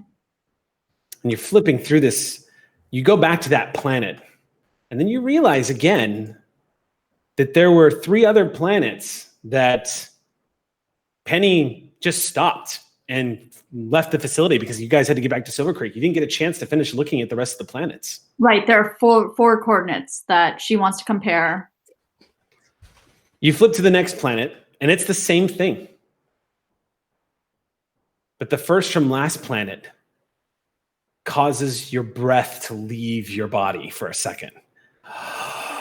As you inhale deeply, your heart rate leaps in disbelief as you see through these telescopic images the unmistakable signs of a colony on a distant world from here, not 6 light years.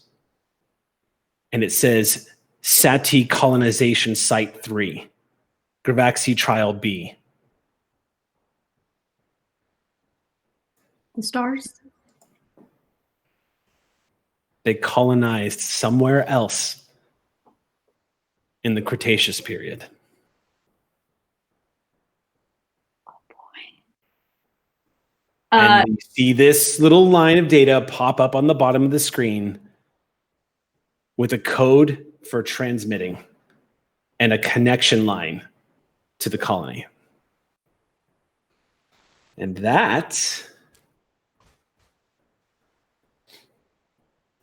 as River is looking at the data, as the storm passes over Silvercreek, and another day in the Cretaceous period turns, surrounded by the ancient world, in a future unwritten for the very first time, that is where we leave our story.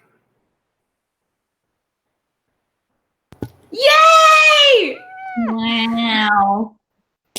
Wow. Well, that was dope. Talk about cinematic as hell, Gina. Yeah, Gina, that. Oh. Mwah. And you know what blows my mind about this whole thing? Is at the end of the day, it was Tego that socialed Sati into behaving themselves. What world is this? The world where what beating madness have we all? It's true. I have a default social assets that I just show up with. Yeah. Well, Some brilliance just cannot be hidden. It was like when she showed up with 2 iron giants. I was like, well, I don't want any of that. So I'm going to try wording. I'm going to give some spoilers real quick because we kind of deviated a little bit from how it originally goes. But since this is our final game, I'll go ahead and tell you that one of the things that is revealed in the Predation source book is that in the future...